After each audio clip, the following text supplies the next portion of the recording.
Okay. Sir ಓಂಕಾರ ಮಾಡಿಟ್ಟು ಶುರು ಮಾಡಿ.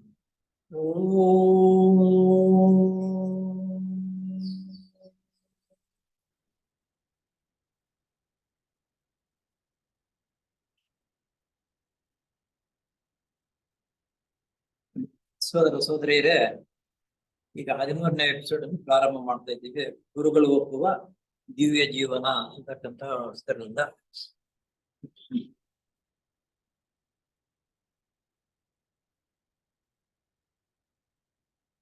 ಹೊಸದಾಗಿ ಸದಸ್ಯರನ್ನು ಸೇರಿಸಬೇಕಾದ್ರೆ ಒಂದು ಪವಿತ್ರ ಸಂಬಂಧ, ಒಂದು ಪವಿತ್ರ ಕಾರ್ಯವನ್ನು ಮೊದಲು ಮಾಡ್ತಾ ಇದ್ರು ಅಂತ ಇದರಲ್ಲಿ ಹೇಳ್ತಾರೆ. ಆ ಪವಿತ್ರ ಕಾರ್ಯ ಏನ್ ಮಾಡ್ತಾ ಇದ್ರು, ಹ್ಯಾಗ್ ಮಾಡ್ತಾ ಇದ್ರು ಅಂತ ಅನ್ನೋದು ಎಲ್ಲೂ ಸಿಗ್ಲಿಲ್ಲ, ಗೊತ್ತಾಗ್ಲಿಲ್ಲ. ಅದೇನ್ ಹೇಳ್ತಾರಂದ್ರೆ, ಇಂಗ್ಲೆಂಡ್ ಮೊದಲಾದ ಪಾಶ್ಚಿಮಾತ್ಯ ದೇಶಗಳಲ್ಲಿ ಹೊಸ ಸದಸ್ಯರುಗಳನ್ನು ನಮ್ಮ ಸಮಾಜಕ್ಕೆ ಸೇರಿಸುವಂತಹ ಸಕ್ರಿಯ ಕಾರ್ಯಕ್ರಮಕ್ಕೆ ಸಾಕಾದಷ್ಟು ಗಮನ ಕೊಡುತ್ತಿರಲಿಲ್ಲ. ಆ ಸಂದರ್ಭದಲ್ಲಿ ಗುರುಗಳು ಸಿನೆಕ್ಟರನ್ನು ಕುರಿತು, ಸದಸ್ಯರು ಹೊಸದಾಗಿ ಸೇರುವಾಗ ಈ ನಮ್ಮ ಸಮಾಜದ ಪವಿತ್ರ ಸಂಬಂಧವು ಅವರ ಮನಸ್ಸಿನ ಮೇಲೆ ಪರಿಣಾಮವಾಗುವಂತೆ ನಾವು ಭಾರತದಲ್ಲಿ ಅನುಸರಿಸುತ್ತಿರುವ ಸಂಸ್ಕಾರ ಕರ್ಮವು ಆಂಗ್ಲೇಯರಾದ ನಿಮಗೆ ಹಿಡಿಸದೇ ಇರಬಹುದು. ಸಂಸ್ಕಾರ ಕರ್ಮವು ಕಾರ್ಯವು ಹೊಸ ಸದಸ್ಯರನ್ನು ಸೇರಿಸುವಾಗ ಮಾಡ್ತಾ ಇದ್ರು ಅಂತ ಹೇಳ್ತಾರೆ. ಆ ಸಂಸ್ಕಾರ ಕಾರ್ಯ ಏನ್ ಮಾಡ್ತಾ ಇದ್ರು ಅನ್ನೋದನ್ನ ಇದ್ರಲ್ಲಿ ಕೊಟ್ಟಿಲ್ಲ, ನಮಗದು ಗೊತ್ತಾಗ್ತಾ ಇಲ್ಲ. ಆದಾಗ್ಯೂ ಆ ಕರ್ಮವನ್ನು ಆತುರವಾಗಿ ನೆಪಕ್ಕಾಗಿ ಮಾಡಿ ಮುಗಿಸುವುದು ಸರಿಯಾದದ್ದಲ್ಲ. ಏನೋ ಕಾಟಾಚಾರಕ್ಕೆ ಸದಸ್ಯರೆಲ್ಲರನ್ನು ಒಂದು ಕಡೆ ಸೇರಿಸುವುದು, ಫಿಸಾಕಲ್ ಸೊಸೈಟಿ ಅಂದ್ರೆ ಹಿಂಗಿರುತ್ತೆ, ಹೀಗ್ ಮಾಡ್ಬೇಕು ಅಂತಕ್ಕಂಥ ಸಂಸ್ಕಾರ ಕರ್ಮ ಕಾರ್ಯವನ್ನು ಈ ರೀತಿ ಮಾಡ್ಬೇಕಂತ ಕಾಟಾಚಾರಕ್ಕೆ ಮಾಡ್ತಾ ಇದ್ರು. ಅದು ನಮ್ಮ ದೃಷ್ಟಿಯಿಂದ ತುಂಬಾ ಪವಿತ್ರವಾದದ್ದು. ಭಾರತ ದೇಶದಲ್ಲಿ ಸಂಸ್ಕಾರ ಕಾರ್ಯವನ್ನು ಮಾಡ್ತಾ ಇದ್ರು, ನಮ್ಮ ದೃಷ್ಟಿಯಿಂದ ಅದು ಪವಿತ್ರ ಕಾರ್ಯ, ಎಲ್ಲರೂ ನೀವು ಮಾಡ್ಬೇಕು ಅಂತ ಹೇಳ್ಬಿಟ್ಟು ಪಾಶ್ಚಿಮಾತ್ಯ ದೇಶದವರಿಗೆ ಸಿನೆಟ್ನವರಿಗೆ ಹೇಳುವುದು ಈ ರೀತಿ. ನಿಮಗೆ ಹಾಗೆ ಏಕೆ ಆಗಬಾರದು? ಈಚೆಗೆ ಸೋದರ ಅರುಂಡೇಳರ ಕಾಲದಿಂದ ಈ ಪವಿತ್ರ ಸಂಸ್ಕಾರ ಕಾರ್ಯವು ನಿಂತು ಹೋಯಿತು. ಅರುಂಡೇಳರು ಪ್ರೆಸಿಡೆಂಟ್ ಆದಾಗ ಸಂಸ್ಕಾರ ಕಾರ್ಯವನ್ನು ಮಾಡೋದು ಪೂರ್ಣವಾಗಿ ನಿಲ್ಲಿಸ್ಬಿಟ್ರು. ಅಲ್ಲಿಂದ ಹಿಂದಕ್ಕೆ ಇತ್ತು ಅನ್ನೋದನ್ನ ಹೇಳ್ತಾರೆ. ಅಲ್ಲದೆ ಇಡೀ ಥಿಯಾಸಫಿ ಸಮಾಜವು ಒಂದು, ಇದರಲ್ಲಿ ಪ್ರಾಂತೀಯವಾದ ಸಂಕುಚಿತ ಮನೋಭಾವನೆ ಇರಕೂಡದು. ಪ್ರಾಂತೀಯ ಸಂಕೋಚಿತ ಮನೋಭಾವನೆ ಇರಬಾರದು. ಇದು ನಮ್ಮದು, ನಮ್ಮ ದೇಶ, ನಮ್ಮ ಊರು ಅಂತಕ್ಕಂಥ ಸಂಕೋಚವಾಗಿರತಕ್ಕಂಥ ಪ್ರಾಂತೀಯ ಸಂಕೋಚ ಇರಬಾರದು. ತತ್ವವನ್ನು ಕುರಿತು ನಿನ್ನ ಶಾಖೆಯು ಇತರೆ ದುರ್ಬಲವಾಗಿರುವ ಯುರೋಪ್ ದೇಶಗಳ ಶಾಖೆಗಳೆಲ್ಲ ಪತ್ರ ವ್ಯವಹಾರದ ಮೂಲಕ ಸ್ಫೂರ್ತಿ ಉತ್ಸಾಹಗಳನ್ನು ತುಂಬಬೇಕು. ಲೀಡರ್ ಆಗಿರ್ತಕ್ಕಂಥವರು, ಪ್ರೆಸಿಡೆಂಟು, ಸೆಕ್ರೆಟರಿ ಆಗಿರ್ತಕ್ಕಂಥವರು, ಅಕ್ಕಪಕ್ಕದ ಸೊಸೈಟಿಗಳು ಅಥವಾ ಇದಕ್ಕೆ ಸಂಬಂಧಪಟ್ಟಿರ್ತಕ್ಕಂಥ ಸದಸ್ಯರಿದ್ದರೆ ಉತ್ಸಾಹ ತುಂಬ್ತಾ ಇರ್ಬೇಕು. ಅವಾಗ ಹೋಗಿ ಈ ಕೆಲಸ ಮಾಡ್ತಾ ಇರುವುದು ಸರಿಯಾಗಿದೆ, ಇಲ್ಲ ಇಂಥ ನ್ಯೂನ್ಯತೆ ಇದೆ, ಇದನ್ನ ಈ ರೀತಿ ಸರಿಪಡಿಸ್ಬೇಕು, ಸದಸ್ಯರನ್ನ ಹುರಿದುಂಬಿಸ್ಬೇಕು, ಈ ರೀತಿ ಉತ್ತೇಜನ ಕೊಡ್ತಾ ಇರ್ಬೇಕು. ಅದು ತಿಳುವಳಿಕೆ ಇರತಕ್ಕಂಥ ಸೀನಿಯರ್ ಆಗಿರತಕ್ಕಂಥ ಮೆಂಬರ್ಗಳು ಮಾಡುವಂತ ಕೆಲಸಗಳಾಗಿರ್ಬೇಕು.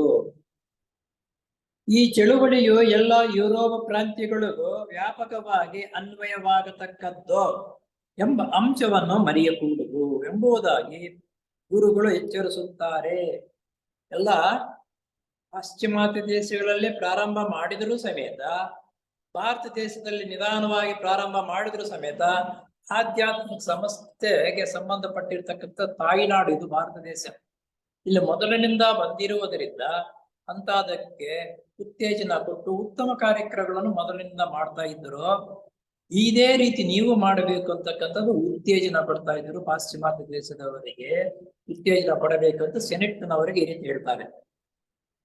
ಅಲ್ಲದೆ ಮೇಲ್ಕಂಡ ಏಕತ್ವ ಭಾವನೆಗೆ ವಿರೋಧವಾದ ಲಂಡನ್ ಶಾಖೆಯ ಸಂಕುಚಿತ ಮನೋಭಾವನೆಯು ಈ ಮುಂದೆ ಸೂಚಿಸುವಂತೆ ಕಾಣಿಸಿಕೊಂಡಾಗ ಅದನ್ನು ಖಂಡಿಸುತ್ತಾ ಗುರುಗಳು ಲಂಡನ್ ಶಾಖೆಯ ಪ್ರಧಾನ ಕೇಂದ್ರಕ್ಕೆ ಪ್ರತಿ ವರ್ಷವೂ ಕಳುಹಿಸಬೇಕಾದ ಸದಸ್ಯರ ಶುಲ್ಕವನ್ನು ಕಳುಹಿಸದೇ ಇರುವುದು ಸರಿಯಾದದ್ದಲ್ಲ. ಇದನ್ನು ನೀವು ಒಪ್ಪುವುದಿಲ್ಲವಲ್ಲವೇ? ಸದಸ್ಯರುಗಳು ಅನೇಕ ಸಾಮಾಜಿಕ ಕ್ಲಬ್ ಮೊದಲಾದ ಸಂಸ್ಥೆಗಳಿಗೆ ಸೇರಿ ಆ ಬಗ್ಗೆ ಕೊಡಬೇಕಾದ ಶುಲ್ಕವನ್ನು ಕೊಡದೆ ತಪ್ಪುತ್ತಾರೆಯೇ? ಇಲ್ಲಿ ಪ್ರತಿಯೊಬ್ಬ ಸದಸ್ಯನು ಶುಲ್ಕ ವರ್ಷಕ್ಕೆ ಒಂದ್ಸಲ ಕೊಡುವುದು ಮೊದಲಿನಿಂದಾನು ಇತ್ತು. ಈಗ ನಮ್ಮ ಫೆಡರೇಷನ್ ಅವರಲ್ಲ, ನಮ್ಮ ಕಾಶಿಯಲ್ಲಿ ಇರ್ತಕ್ಕಂಥ ಇಂಡಿಯನ್ ಸೆಕ್ಷನ್ ಅವರು ಇಂಡಿಯಾದಲ್ಲಿ ಇರ್ತಕ್ಕಂಥ ಎಲ್ಲಾ ಲಾಡ್ಜ್ಗಳಿಗೂ ಮೆಂಬರ್ಶಿಪ್ ಕಲೆಕ್ಟ್ ಮಾಡಬೇಡ್ರಿ, ನಾವೇ ಕೊಡ್ತೀವಿ ಅಂತ ಹೇಳ್ತಾ ಇದ್ದಾರೆ. ಇದೇನೋ ಅಷ್ಟೊಂದು ಉಚಿತವಲ್ಲ ಅಂತ ಅನ್ಸುತ್ತೆ. ಯಾಕಂದ್ರೆ ಸದಸ್ಯನಾಗಿರತಕ್ಕಂಥವನು ಸದಸ್ಯತ್ವವನ್ನು ರಿನ್ಯೂವಲ್ ಮಾಡಬೇಕಾದ್ರೆ ದುಡ್ಡು ಕೊಟ್ರೇನೆ ಅದಕ್ಕೆ ವ್ಯಾಲ್ಯೂ ಇರತಕ್ಕಂಥದ್ದು. ಫ್ರೀ ಅಂದ್ರೆ ಅದಕ್ಕೆ ವ್ಯಾಲ್ಯೂ ಬರಲ್ಲ. ಆದ್ರಿಂದ ಅವರು ಕೊಟ್ಟು ಅಲ್ಲಿಗೂ ಹೋಗಿ ಉತ್ತೇಜನ ಕೊಡತಕ್ಕಂಥ ಸಾಮರ್ಥ್ಯವು ದಿನೇ ದಿನೇ ಕಡಿಮೆ ಆಗುತ್ತೆ. ಫ್ರೀ ಆದ್ರೆ ಉದಾಸೀನತೆ ಆಗುತ್ತೆ. ಆದ್ರಿಂದ ದುಡ್ಡು ಇರುವುದು ಉತ್ತಮವೇ. ಹಿಂದಿನ ಕಾಲದಲ್ಲಿ ದುಡ್ಡು ಇತ್ತು, ಅನೇಕರಿಗೆ ಆವಾಗ ದುಡ್ಡಿನ ಅಭಾವ ಇತ್ತು.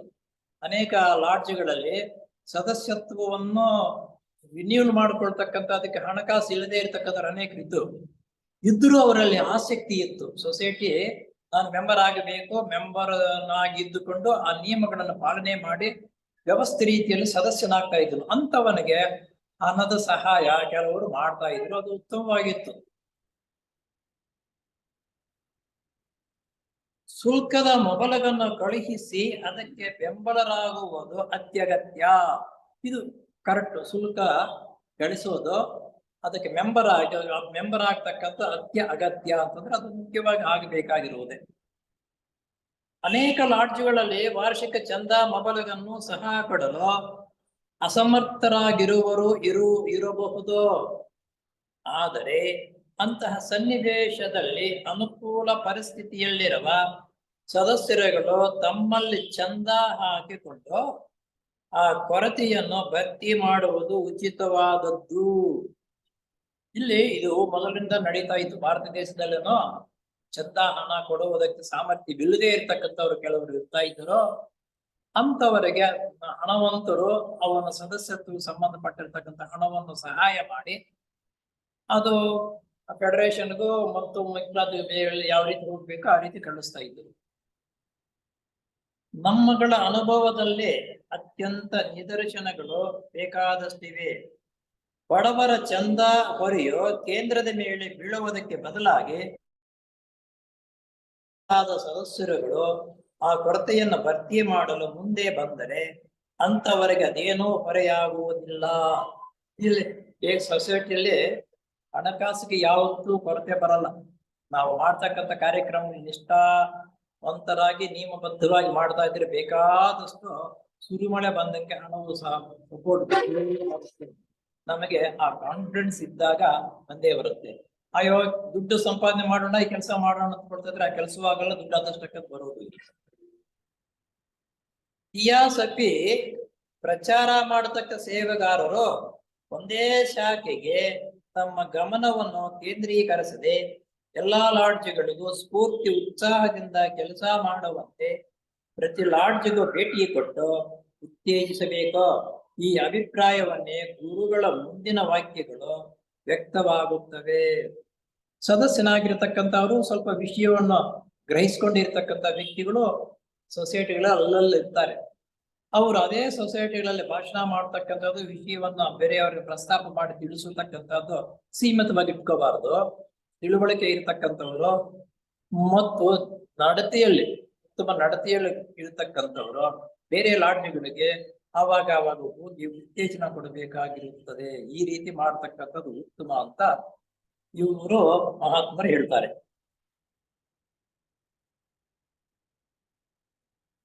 ಬ್ರಿಟನ್ಗೆ ಆಲ್ಕಾಟ್ ಪ್ರೆಸಿಡೆಂಟ್ ಭೇಟಿ ಕೊಟ್ಟಾಗ ಆತನು ಇರುವಷ್ಟು ಕಾಲವೆಲ್ಲ ನಿಮ್ಮ ಲಂಡನ್ಗಾಗಿಯೇ ವಿನಿಯೋಗ ಮಾಡುವುದು ಉಚಿತವಲ್ಲ. ಬ್ರಿಟನ್ಗೆ ಆಲ್ಕಾಟ್ ಪ್ರೆಸಿಡೆಂಟ್ ಆಗಿದ್ದಾಗ ಯಾವಾಗ್ಲೂ ಅಲ್ಲಿಗೆ ಹೋಗಿ ಇರ್ತಕ್ಕಂಥದ್ದು ಜಾಸ್ತಿ ಉತ್ತೇಜನ ಕೊಡ್ತಾ ಇದ್ರು. ಆ ರೀತಿ ಮಾಡ್ತಕ್ಕಂಥದ್ದು ಸರಿಯಲ್ಲ ಅಂತ ಹೇಳ್ತಾರೆ. ವಿನಿಯೋಗ ಮಾಡುವುದು ಉಚಿತವಲ್ಲ, ಆತನ ಉಪಯೋಗವು ನಿಮಗೂ ಮತ್ತು ಭಿನ್ನಾಭಿಪ್ರಾಯಗಳುಳ್ಳ ಇತರರಿಗೂ ಕೂಡ ಹಂಚಲ್ಪಡಬೇಕಾದದ್ದು ಧರ್ಮ ಎಂದು ಸೂಚಿಸುತ್ತದೆ. ಇನ್ನೊಂದು, ಬೇರೆ ಸೊಸೈಟಿ ಸದಸ್ಯರ ಆಹ್ವಾನ ಪಡಬೇಕು. ನಮ್ಮ ಸೊಸೈಟಿಗೆ ಬನ್ನಿ ಅಂತ ಹೇಳಿದಾಗ ತಪ್ಪದಿರ ಹೋಗಲೇಬೇಕು. ಆಹ್ವಾನ ಪಡದೇ ಇದ್ರು ಅವಾಗ ಹೋಗ್ಬಿಟ್ಟು ಬರಬೇಕು ಅಂತಕ್ಕಂಥದ್ದನ್ನು ಒಂದ್ ಕಡೆ ಹೇಳ್ತಾರೆ. ಇಷ್ಟು ಸೊಸೈಟಿ ನಿಯಮ. ಸೊಸೈಟಿಗಳನ್ನು ಸೇರಿಸ್ಕೋಬೇಕಾದ್ರೆ, ಹಣಕಾಸು ಕಟ್ಟಬೇಕಾದ್ರೆ ಸದಸ್ಯತ್ವವನ್ನು ಯಾವ ರೀತಿ ಉಳಿಸ್ಕೋಬೇಕು, ಯಾವ ರೀತಿ ಸದಸ್ಯತ್ವನ ನಾವು ವರ್ಷ ಚಂದ ಕೊಟ್ಟು ಮೆಂಬರ್ಶಿಪ್ ರಿನ್ಯೂ ಮಾಡ್ಕೋಬೇಕು ಅಂತಕ್ಕಂಥದ್ದನ್ನ, ಆ ನಿಯಮ ಏನೋ, ಆ ನ್ಯೂನತೆಗಳು ಏನಾಗುತ್ತೆ ಅಂತ ಬಗ್ಗೆ ಇದುವರೆಗೂ ನಾವು ತಿಳ್ಕೊಂಡಿದ್ದಾಯ್ತು. ಈಗ ನಮಗೆಲ್ಲರಿಗೂ ಮಾಸಪತ್ರಿಕೆಗಳು ಮತ್ತು ಸೊಸೈಟಿಯ ಇತರೆ ಸಾಹಿತ್ಯ, ಪ್ರತಿ ತಿಂಗಳು ಮಾಸಪತ್ರಿಕೆ ಅಂತಕ್ಕಂಥದ್ದು ಹೊರಡ್ತಾ ಇದೆ. ಅದರಂತೆ ಸೊಸೈಟಿಯ ಇತರೆ ಸಾಹಿತ್ಯ, ಆ ಮಾಸಪತ್ರಿಕೆಗಳಲ್ಲಿ ಸೊಸೈಟಿಯಲ್ಲಿ ನಡೀತಕ್ಕಂಥ ಕಾರ್ಯಕ್ರಮಗಳು ಮತ್ತು ಇತರೆ ಕಾರ್ಯಗಳು ಸಮೇತ ಮಾಸಪತ್ರಿಕೆಯಲ್ಲಿ ಹೊರಡಿಸ್ತಾ ಇರುವುದರಿಂದ ಇದು ಆ ವಿಷಯವು ಪ್ರಚಾರವಾಗುವುದಕ್ಕೆ ಬಹಳ ಉಪಯುಕ್ತವಾಗುತ್ತದೆ. ಆದ್ದರಿಂದ ಮಾಸಪತ್ರಿಕೆ ಅಂತಕ್ಕಂಥದ್ದು ಬಹಳ ಮುಖ್ಯ ಅಂತ ಹೇಳ್ತಾರೆ. ತಾಯಿ ಸ್ಥಾನದಲ್ಲಿರುವ ಅಂತಾರಾಷ್ಟ್ರೀಯ ಸಂಸ್ಥೆಗೆ ಯುರೋಪ್ ಖಂಡದ ಸದಸ್ಯರುಗಳು ಒಳ್ಳೆಯದನ್ನ ಮಾಡಬೇಕೆಂದು ಬಯಸಿದರೆ ಅವರ ಪ್ರಧಾನ ಕೇಂದ್ರದಿಂದ ಹೊರ ಬಂದಿರುವ ಗ್ರಂಥಗಳನ್ನು ಭಾಷಾಂತರ ಮಾಡಿ ಆಂಗ್ಲೇಯ ಭಾಷೆಯು ಪರಿಚಯವಿಲ್ಲದ ಜನರಲ್ಲಿ ಪ್ರಚಾರ ಮಾಡಬೇಕೆಂಬುದಾಗಿ ಗುರುಗಳು ಮಾರ್ಗದರ್ಶನ ಕೊಟ್ಟಿರುತ್ತಾರೆ. ಥಿಯೋಸಾಫಿಕಲ್ ಸೊಸೈಟಿ ವಿಷಯಗಳೆಲ್ಲವೂ ಆಂಗ್ಲ ಭಾಷೆಯಲ್ಲೇ ಪ್ರಕಟವಾಗಿರುವುದು. ಅಂದ್ರೆ ತಾಯಿ ಸ್ಥಾನದಲ್ಲಿರುವ ಅಡಿಯಾರು, ಆವಾಗಲೂ ಸ್ಥಾಯಿ ಸ್ಥಾನದಲ್ಲಿ ಇರ್ತಕ್ಕಂಥದ್ದನ್ನು ಅಲ್ಲಿ ಎಲ್ಲಾ ಕಾರ್ಯಕ್ರಮಗಳು, ಪುಸ್ತಕಗಳು ಇರತಕ್ಕಂಥದ್ದು ಆಂಗ್ಲ ಭಾಷೆಯಲ್ಲಿ. ಪ್ರಾಂತೀಯ ಭಾಷೆಗಳು, ಆಯಾ ಪ್ರಾಂತೀಯ ಭಾಷೆಗಳಿಗೆ ಅದನ್ನ ತರ್ಜಮೆ ಮಾಡಿ ಜನರಿಗೆ ವಿತರಣೆ ಮಾಡಿಸ್ತಕ್ಕಂಥದ್ದು ಉತ್ತಮ ಅಂತ ಹೇಳ್ತಾರೆ. ಪ್ರಚಾರ ಮಾಡಬೇಕು ಎಂಬುದಾಗಿ ಗುರುಗಳು ಮಾರ್ಗದರ್ಶನ ಕೊಟ್ಟಿರುತ್ತಾರೆ. ಆ ರೀತಿ ಪ್ರಾಂತೀಯ ಭಾಷೆಗೆ ಭಾಷಾಂತರವನ್ನ ಮಾಡಿ ಜನರಿಗೆ ಉತ್ತೇಜನ ಕೊಟ್ಟು, ಆಮೇಲೆ ಜನರಲ್ಲಿ ಪ್ರಚಾರ ಮಾಡಬೇಕು ಎಂಬುದಾಗಿ ಗುರುಗಳು ಮಾರ್ಗದರ್ಶನ ಕೊಟ್ಟಿರುತ್ತಾರೆ. ಜನರಿಗೆ ವಿಷಯವನ್ನು ತಿಳಿಸಿ ಅವರವರ ಭಾಷೆಗೆ ತಕ್ಕಂತ ಪುಸ್ತಕಗಳನ್ನು ಪ್ರಿಂಟ್ ಮಾಡಿ ಹಂಚುವುದು, ಪ್ರಚಾರ ಮಾಡತಕ್ಕಂಥದ್ದು ಉತ್ತಮ ಅಂತ ಗುರುಗಳು ಹೇಳ್ತಾರೆ ಈ ಮಾತು. ಆದುದರಿಂದ ಯೋಗ್ಯತೆ ಉಳ್ಳ ಪ್ರತಿಯೊಬ್ಬ ಸದಸ್ಯನೂ ಥಿಯೋಸಾಫಿಸ್ಟ್ ಮಾಸಪತ್ರಿಕೆಯಾಗಲಿ ಅಥವಾ ಪ್ರಾಂತೀಯ ಮಾಸಪತ್ರಿಕೆಗಳಾಗಲಿ ಲೇಖನಗಳನ್ನು ಬರೆದು ಪ್ರಕಟಿಸಬೇಕು. ಆಯಾ ಅಡಿಯಾರ್ನಲ್ಲಿ ಬಾಳ್ತಕ್ಕಂತಹ ಸದಸ್ಯತ್ವವನ್ನು ಇರ್ತಕ್ಕಂಥವ್ರು, ಇಲ್ಲದೆ ಇರತಕ್ಕಂಥವ್ರಲ್ಲಿ ಮಾಸಪತ್ರಿಕೆ ಪ್ರಿಂಟ್ ಮಾಡ್ತಾ ಇರೋದು ಆಂಗ್ಲ ಭಾಷೆಯಲ್ಲಿರುತ್ತೆ. ಆಂಗ್ಲ ಭಾಷೆಯಲ್ಲಿ ಇರ್ತಕ್ಕಂಥವ್ರು ಆಂಗ್ಲ ಭಾಷೆಯನ್ನು ಆಯಾ ಭಾಷೆಗಳಿಗೆ ತರ್ಜಮೆ ಮಾಡತಕ್ಕಂತಹ ಬುದ್ಧಿವಂತರು ಇರುವಾಗ ಆ ಮಾಸಪತ್ರಿಕೆಯಲ್ಲಿ ಇರತಕ್ಕಂಥ ವಿಷಯವನ್ನ ಆಯಾ ಪ್ರಾಂತೀಯ ಭಾಷೆಗೆ ತರ್ಜಮೆ ಮಾಡಿ ಕಳಿಸುವುದು ಉತ್ತಮ ಅಂತ ಹೇಳ್ತಾರೆ. ಥಿಯೋಸಾಫಿಸ್ಟ್ ಮಾಸಪತ್ರಿಕೆಗೆ ಚಂದಾದಾರರನ್ನು ಒದಗಿಸುವ ಮೂಲಕವಾದರೂ ಅಥವಾ ಸ್ವಂತವಾಗಿ ಚಂದಾದಾರನಾಗುವ ಮೂಲಕವೂ ಈ ಪ್ರಚಾರ ಕಾರ್ಯಕ್ಕೆ ಸಹಾಯ ಮಾಡಬಹುದು. ಪುಸ್ತಕಗಳನ್ನು ತೆಗೆದುಕೊಂಡು ನಾನು ಓದ್ತಕ್ಕಂಥದ್ದು ಅದೊಂದು ರೀತಿ ಪ್ರಚಾರವೇ, ನಾನು ತಿಳ್ಕೊಳ್ತಕ್ಕಂಥದ್ದು. ಬೇರೆಯವರಿಗೆ ಪುಸ್ತಕಗಳನ್ನು ಪರಿಚಯ ಮಾಡಿ ಕಳಿಸ್ತಕ್ಕಂಥದ್ದು ಇನ್ನೂ ಉತ್ತಮವಾಗಿರ್ತಕ್ಕಂಥದ್ದಾಗುತ್ತದೆ. ಈ ರೀತಿ ಮಾಡಬೇಕು ಅಂತ ಹೇಳ್ತಾರೆ. ಈ ಬಗ್ಗೆ ಎಲ್ಲರೂ ಸ್ವಂತವಾಗಿ ಅನುಭವದಿಂದ ಗ್ರಂಥಗಳನ್ನ ಬರೆದು ಇತಿಹಾಸಕ್ಕೆ ಪ್ರಚಾರ ಮಾಡಲು ಸಾಧ್ಯವಿಲ್ಲ. ಆದರೆ ಗುರುಗಳು ಶಿಷ್ಯರಾಗಿ ಯೋಗ ಮಾರ್ಗದಲ್ಲಿ ಮುಂದುವರೆದಂತಹ ನಮ್ಮ ಅಧ್ಯಕ್ಷರಾದ ಅನಿ ಬೆಸೆಂಟ್ ರಂತಹ ಮಹಾ ವ್ಯಕ್ತಿಗಳಿಗೆ ಮಾತ್ರವೇ ಆ ರೀತಿ ಮಾಡಲು ಸಾಧ್ಯ. ಶಿಷ್ಯರಿಗೂ ಗುರುಗಳಿಗೂ ಎಂತಹ ನಿಕಟ ಸಂಬಂಧವಿರುತ್ತದೆ ಎಂಬ ಅಂಶವನ್ನು ಕುತುಮಿ ಗುರುಗಳೇ ಈ ಕೆಳಗೆ ಕಂಡಂತೆ ವಿವರಿಸುತ್ತಾರೆ. ಆಧ್ಯಾತ್ಮಿಕ ವಿಷಯ, ಅದರಲ್ಲೂ ಥಿಯೋಸಾಫಿಕಲ್ ಸೊಸೈಟಿ ಸಂಬಂಧಪಟ್ಟಂತ ವಿಷಯಗಳನ್ನು ಆ ಪುಸ್ತಕಗಳಾಗಿ ಬರೆಯುವುದು ಅಷ್ಟೊಂದು ಸುಲಭವಾಗಿರ್ತಕ್ಕಂಥದ್ದಲ್ಲ. ಅನಿ ಬೆಸೆಂಟ್ ಅಂತಹ ಮೇಧಾವಿಗಳು ಮಾತ್ರ ಅಂತ ಪುಸ್ತಕಗಳನ್ನು ಬರೀತಾರೆ, ಬೇರೆಯವರಿಂದ ಬರೆಯೋದಕ್ಕೆ ಸಾಧ್ಯವಿಲ್ಲ. ಆದರೆ ಅವರು ಬರೆದು ಇಟ್ಟಿರ್ತಕ್ಕಂಥ ಪುಸ್ತಕಗಳನ್ನ ಪ್ರಚಾರ ಮಾಡುವುದಕ್ಕಾಗಿ ಅವರಿಗೆ ಬೇರೆಯವರಿಗೆ ಉತ್ತೇಜನ ಕೊಟ್ಟು ಆಯಾ ಪ್ರಾಂತೀಯ ಭಾಷೆಯನ್ನು ಬರೆಸಿ ಬೇರೆ ಜನರಿಗೆ ಹಂಚುವುದು ನಾವು ಮಾಡ್ತಕ್ಕಂಥ ಕರ್ತವ್ಯ ಅಂತ ಹೇಳ್ತಾರೆ. ಇದು ಎಂತಹ ನಿಕಟ ಸಂಬಂಧವಿರುತ್ತದೆ ಎಂಬ ಅಂಶವನ್ನು ಕುತುಮಿ ಗುರುಗಳೇ ಈ ಕೆಳಕಂಡಂತೆ ವಿವರಿಸುತ್ತಾರೆ. ಅನಿಬೆಸೆಂಟರಂತಹ ಮಹಾ ವ್ಯಕ್ತಿಗಳಿಗೆ ಮಾತ್ರ ಆ ರೀತಿ ಮಾಡಲು ಸಾಧ್ಯ. ಏಕೆಂದರೆ ಶಿಷ್ಯರಿಗೂ ಗುರುಗಳಿಗೂ ಎಂತಹ ನಿಕಟ ಸಂಬಂಧವಿರುತ್ತದೆ ಎಂಬುದನ್ನು ಕುತುಮಿ ಗುರುಗಳೇ ಈ ಕೆಳಗೆ ಕಂಡಂತೆ ವಿವರಿಸುತ್ತಾರೆ. ನನಗೆ ಭಾಷಾಂತರ ಮಾಡಬೇಕು, ಈ ವಿಷಯವನ್ನು ನಾನು ಬೇರೆಯವರಿಗೆ ತಿಳಿಸಬೇಕಂತಕ್ಕಂಥ ದೃಢವಾದ ಸಂಕಲ್ಪವನ್ನು ನೀನು ಮಾಡಿಕೊಂಡಾಗ ಆ ಗುರುಗಳಿಗೂ ನಿನಗೂ ಯಾವ ರೀತಿ ಸಂಪರ್ಕ ಬೆಳವಣಿಗೆ ಆಗುತ್ತೆ ಅಂತ ಅನ್ನೋದನ್ನ ಇಲ್ಲಿ ಸ್ವಲ್ಪ ಒಂದು ಉದಾಹರಣೆ ರೀತಿಯಲ್ಲಿ ಹೇಳ್ತಾರೆ. ಏನಪ್ಪಾ ಅಂತಂದ್ರೆ, ನೀರು ತುಂಬಿರುವ ತೊಟ್ಟಿಯಿಂದ ಅದಕ್ಕೆ ಕೊಳವೆ ಮೂಲಕ ಜಂಟಿಸಿರುವ ಬರಿದಾಗಿರುವ ಮತ್ತೊಂದು ತೊಟ್ಟಿಗೆ ಹರಿಯುತ್ತಿದ್ದೇವೆ ಎಂದು ಇಟ್ಟುಕೊಳ್ಳೋಣ. ಇಲ್ಲಿ ನೀರಿನ ತೊಟ್ಟಿ ತುಂಬಾ ನೀರು ಅಂತಾರೆ. ಜ್ಞಾನ ಭಂಡಾರ ಇರ್ತಕ್ಕಂಥದ್ದು ಮಹಾತ್ಮರಾಗಿರ್ತಕ್ಕಂಥವರಲ್ಲಿ ನಾವು ನೀರು ತೊಟ್ಟಿಯಲ್ಲಿ ಹೆಂಗ್ ತುಂಬಿಕೊಂಡಿರ್ತೀವೋ ಹಾಗೆ ಜ್ಞಾನ ಅಂತಕ್ಕಂಥದ್ದು ಅವರ ಅಲ್ಲಿ ಅಷ್ಟೊಂದು ತುಂಬಿಕೊಂಡಿರುತ್ತೆ. ಒಂದು ತೊಟ್ಟಿಯಲ್ಲಿರ್ತಕ್ಕಂತಹ ನೀರು ಮತ್ತೊಂದು ತೊಟ್ಟಿಗೆ ಹರಿಯಬೇಕಾದ್ರೆ ಅದಕ್ಕೂ ಇದಕ್ಕೆ ಹಾಕ್ತಕ್ಕಂಥ ಕೊಳವೆ ಪೈಪ್ಗಳಿದೆಯಲ್ಲ, ಆ ಕೊಳವೆ ಪೈಪ್ ಹಾಕಿದಾಗ ಅದರಲ್ಲಿ ಇರ್ತಕ್ಕಂಥ ನೀರು ಆ ಕೊಳವೆ ಪೈಪ್ ವ್ಯಾಸದ ಮೇಲೆ ಎಷ್ಟು ವ್ಯಾಸ ಇರುತ್ತೋ ಅದರಂತೆ ಇದಕ್ಕೆ ತುಂಬುತ್ತಬೇಕು. ಅಲ್ಲಿಗೆ ಏನಪ್ಪಾ ಅಂತಂದ್ರೆ ಆ ವ್ಯಾಸ, ಕೊಳವೆ ವ್ಯಾಸ ಅನ್ನತಕ್ಕಂಥದ್ದು ನಾನು ತಿಳುವಳಿಕೆ ಪಡೆದು ಬೇರೆ ಜನರಿಗೆ ಪ್ರಚಾರ ಮಾಡಬೇಕಂತಕ್ಕಂಥದ್ದು ಆಸಕ್ತಿ ಇದ್ದರೆ ಅದ್ರ ಗುರುಗಳ ಮುಖಾಂತರ ಇದುವರೆಗೆ ತರ್ಜಿಮೆ ಆಗುತ್ತದೆ, ಅಜ್ಞಾನ ಬೆಳವಣಿಗೆ ಆಗುತ್ತದೆ ಅನ್ನುವ ಇದಕ್ಕೆ ಇವರು ಈ ರೀತಿ ಉದಾಹರಣೆ ಹೇಳ್ತಾ ಇರೋದು. ಒಂದು ಮಟ್ಟಕ್ಕೆ ಎಷ್ಟು ಬೇಗನೆ ಬರಬಹುದು ಎಂಬುದು ಆ ಕೊಳವೆ ಎಷ್ಟು ದೊಡ್ಡದೋ ಎಂಬುದನ್ನು ಅವಲಂಬವಾಗುತ್ತದೆ. ಹೀಗೆ ಗುರುವಿನ ಜ್ಞಾನವಾಹಿನಿಯು ಶಿಷ್ಯನೊಳಕ್ಕೆ ಹರಿದು ಬರುವುದಕ್ಕೆ ಮತ್ತು ಶಿಷ್ಯನ ತಮ್ಮ ಹೂಗುಡುವ ಸ್ವಭಾವವು ಎಷ್ಟು ತೀವ್ರವಾಗಿದ್ದರೆ ಅಷ್ಟು ಬೇಗನೆ ಗುರುವಿನ ಮಟ್ಟವನ್ನು ತಲುಪುವುದು. ಹಾಗೆಯೇ ಶಿಷ್ಯನು ಬೇರೆ ವ್ಯಕ್ತಿಯಾಗಿ ತನ್ನದೇ ಆದ ಸಂಸರಣ ಮಾರ್ಗದಲ್ಲಿ ಬೆಳೆದು ಬಂದಿರುವುದರಿಂದ ತನಗೆ ಅರಿವಿಲ್ಲದಂತೆಯೇ ಗುರುಗಳಿಗೂ ಕೂಡ ತನ್ನ ವೈಶಿಷ್ಟ್ಯ ಅನುಭವದ ಕಾಣಿಕೆಯು ಕೊಡುತ್ತಾನೆ. ನೋಡಿ, ಆ ತೊಟ್ಟಿಯಲ್ಲಿರ್ತಕ್ಕಂಥ ನೀರು ಖಾಲಿ ತೊಟ್ಟಿಗೆ ಬರಬೇಕಾದ್ರೆ ಆ ಪೈಪ್ ಜೋಡಣೆ ಮಾಡಿರ್ತಕ್ಕಂಥದ್ದು ವ್ಯಾಸ ಅಂದ್ರೆ ದಪ್ಪ ಎಷ್ಟಿರುತ್ತೆ ಅಂತ ಮೇಲೆ ಇರುತ್ತೆ. ಹಾಗೆ ಗುರುಗಳಲ್ಲಿರ್ತಕ್ಕಂತಹ ಪಾಂಡಿತ್ಯವನ್ನು ನಿನಗೆ ಬರಬೇಕಾದ್ರೆ ನಿನ್ನಲ್ಲಿ ಆ ಪೈಪ್ನ ವ್ಯಾಸ ಇದೆಯಲ್ಲ, ಅದರಲ್ಲಿರ್ತಕ್ಕಂಥ ನಿನ್ನ ಅನುಭವಗಳು, ಉಳುಮೆ ಮತ್ತು ಆಸಕ್ತಿ ಇರಬೇಕು. ಆಗ ಆ ಗುರುಗಳ ಮುಖಾಂತರ ನಿನಗೆ ಹರಿದು ಬರುತ್ತದೆ ಅಂತ ಇಲ್ಲಿ ಅದಕ್ಕೆ ಬದಲಾಗಿ ಈ ರೀತಿ ಇದನ್ನ ಒಂದು ಉಪಮಾನವಾಗಿ ಹೇಳ್ತಾರೆ. ಅಲ್ಲದೆ ಗುರುಗಳಾದ ಮೌರ್ಯರು ಒಬ್ಬ ಶಿಷ್ಯನ ವಿಷಯವಾಗಿ ಏನ್ ಹೇಳ್ತಾರಂದ್ರೆ, ಆತನ ಹೇಳಿಕೆಗಳು ಇದುವರೆಗೆ ಆಗಿರುವಂತೆ ಮುಂದೆಯೂ ಕೂಡ ಆತನ ಗುರುಗಳ ಸ್ಫೂರ್ತಿಯನ್ನು ಹೊರಸೂಚಿಸುತ್ತೇನೆ ಎಂದು ಹೇಳುತ್ತಾರೆ. ಆದ್ದರಿಂದ ಗುರುಗಳ ಶಿಷ್ಯತ್ವವನ್ನು ಪಡೆದು ಯೋಗ ಮಾರ್ಗದಲ್ಲಿ ಬಹು ದೂರ ಹೋಗಿ ಅರ್ಹಂತನಾಗಿರುವ ನಮ್ಮ ಮುಖಂಡರುಗಳ ಹೇಳಿಕೆಗಳು ಸತ್ಯವನ್ನು ಸಮರ್ಪಕವಾಗಿಯೋ ಆಳವಾಗಿಯೋ ಪ್ರತಿಪಾದಿಸುವುದರಲ್ಲಿ ಸಂಶಯವಿಲ್ಲ. ಆಳವಾಗಿರ್ತಕ್ಕಂಥ ವಿಷಯವನ್ನು ತುಂಬಾ ಮನದಟ್ಟಾಗಿ ತಿಳ್ಕೊಂಡಿರ್ತಾರೆ. ಆ ವಿಷಯವನ್ನು ನಾನು ತಿಳ್ಕೋಬೇಕು, ಬೇರೆಯವ್ರಿಗೆ ಪ್ರಚಾರ ಮಾಡ್ಬೇಕಂತಕ್ಕಂಥ ಮೊಟ್ಟ ಮೊದಲನೇ ಬಾರಿಗೆ ನಮ್ಮಲ್ಲಿ ಆ ಆಸಕ್ತಿ ಇರಬೇಕು.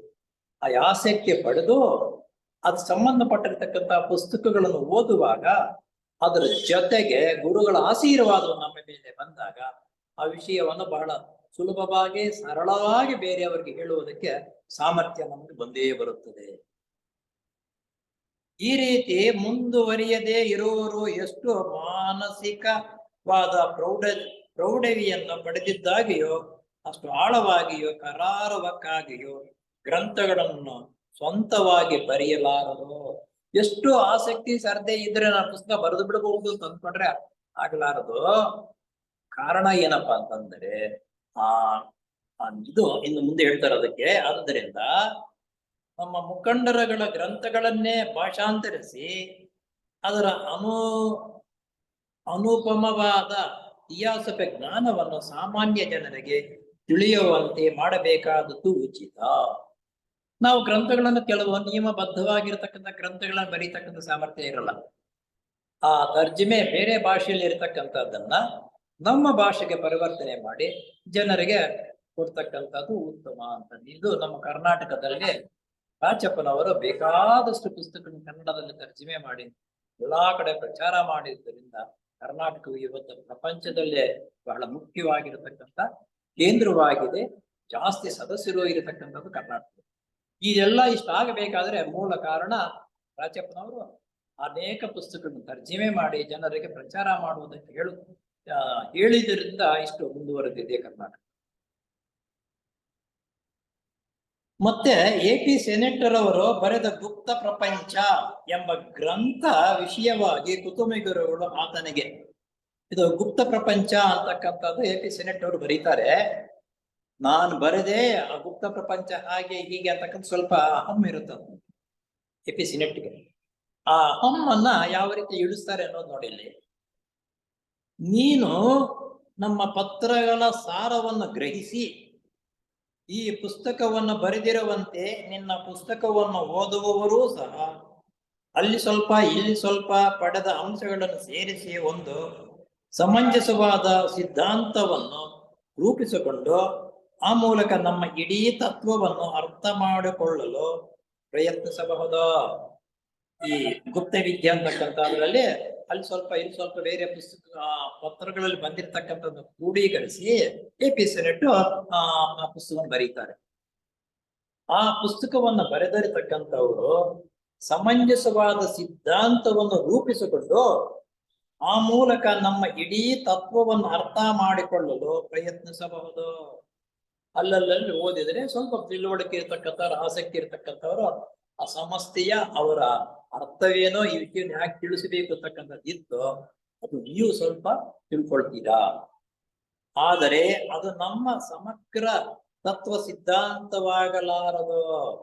ಏನೋ ಆ ಮೂಲಕ ನಮ್ಮ ಇಡೀ ತತ್ವವನ್ನು ಅರ್ಥ ಮಾಡಿಕೊಳ್ಳಲು ಪ್ರಯತ್ನಿಸಬಹುದು, ಆದರೆ ಅದು ನಮ್ಮ ಸಮಗ್ರ ತತ್ವ ಸಿದ್ಧಾಂತವಾಗಲಾರದು. ಈ ತತ್ವ ಸಿದ್ಧಾಂತ ತತ್ವ ಸಿದ್ಧಾಂತ ಬಹಳ ಅಪಾರವಾಗಿರತಕ್ಕಂಥದ್ದು. ಪೂರ್ಣವಾಗಿ ಆ ತತ್ವ ಸಿದ್ಧಾಂತ ಆಗಲಾರದು. ನಮ್ಮದರ ಒಂದು ನೆರಳಿನ ಮಟ್ಟಕ್ಕೆ ಅದು ಬರಬಹುದು. ಯಾವುದೋ ಒಂದು ಮನುಷ್ಯನ ನೆರಳೆಷ್ಟಿರುತ್ತೆ, ಆ ನೆರಳಕ್ಕೆ ಸ್ವಲ್ಪ ನೆರಳು ಸಿಕ್ಕದಂಗೆ ಆಗುತ್ತೆ, ಪೂರ್ತಿ ಸಿಗಲ್ಲ ಅಷ್ಟೇ.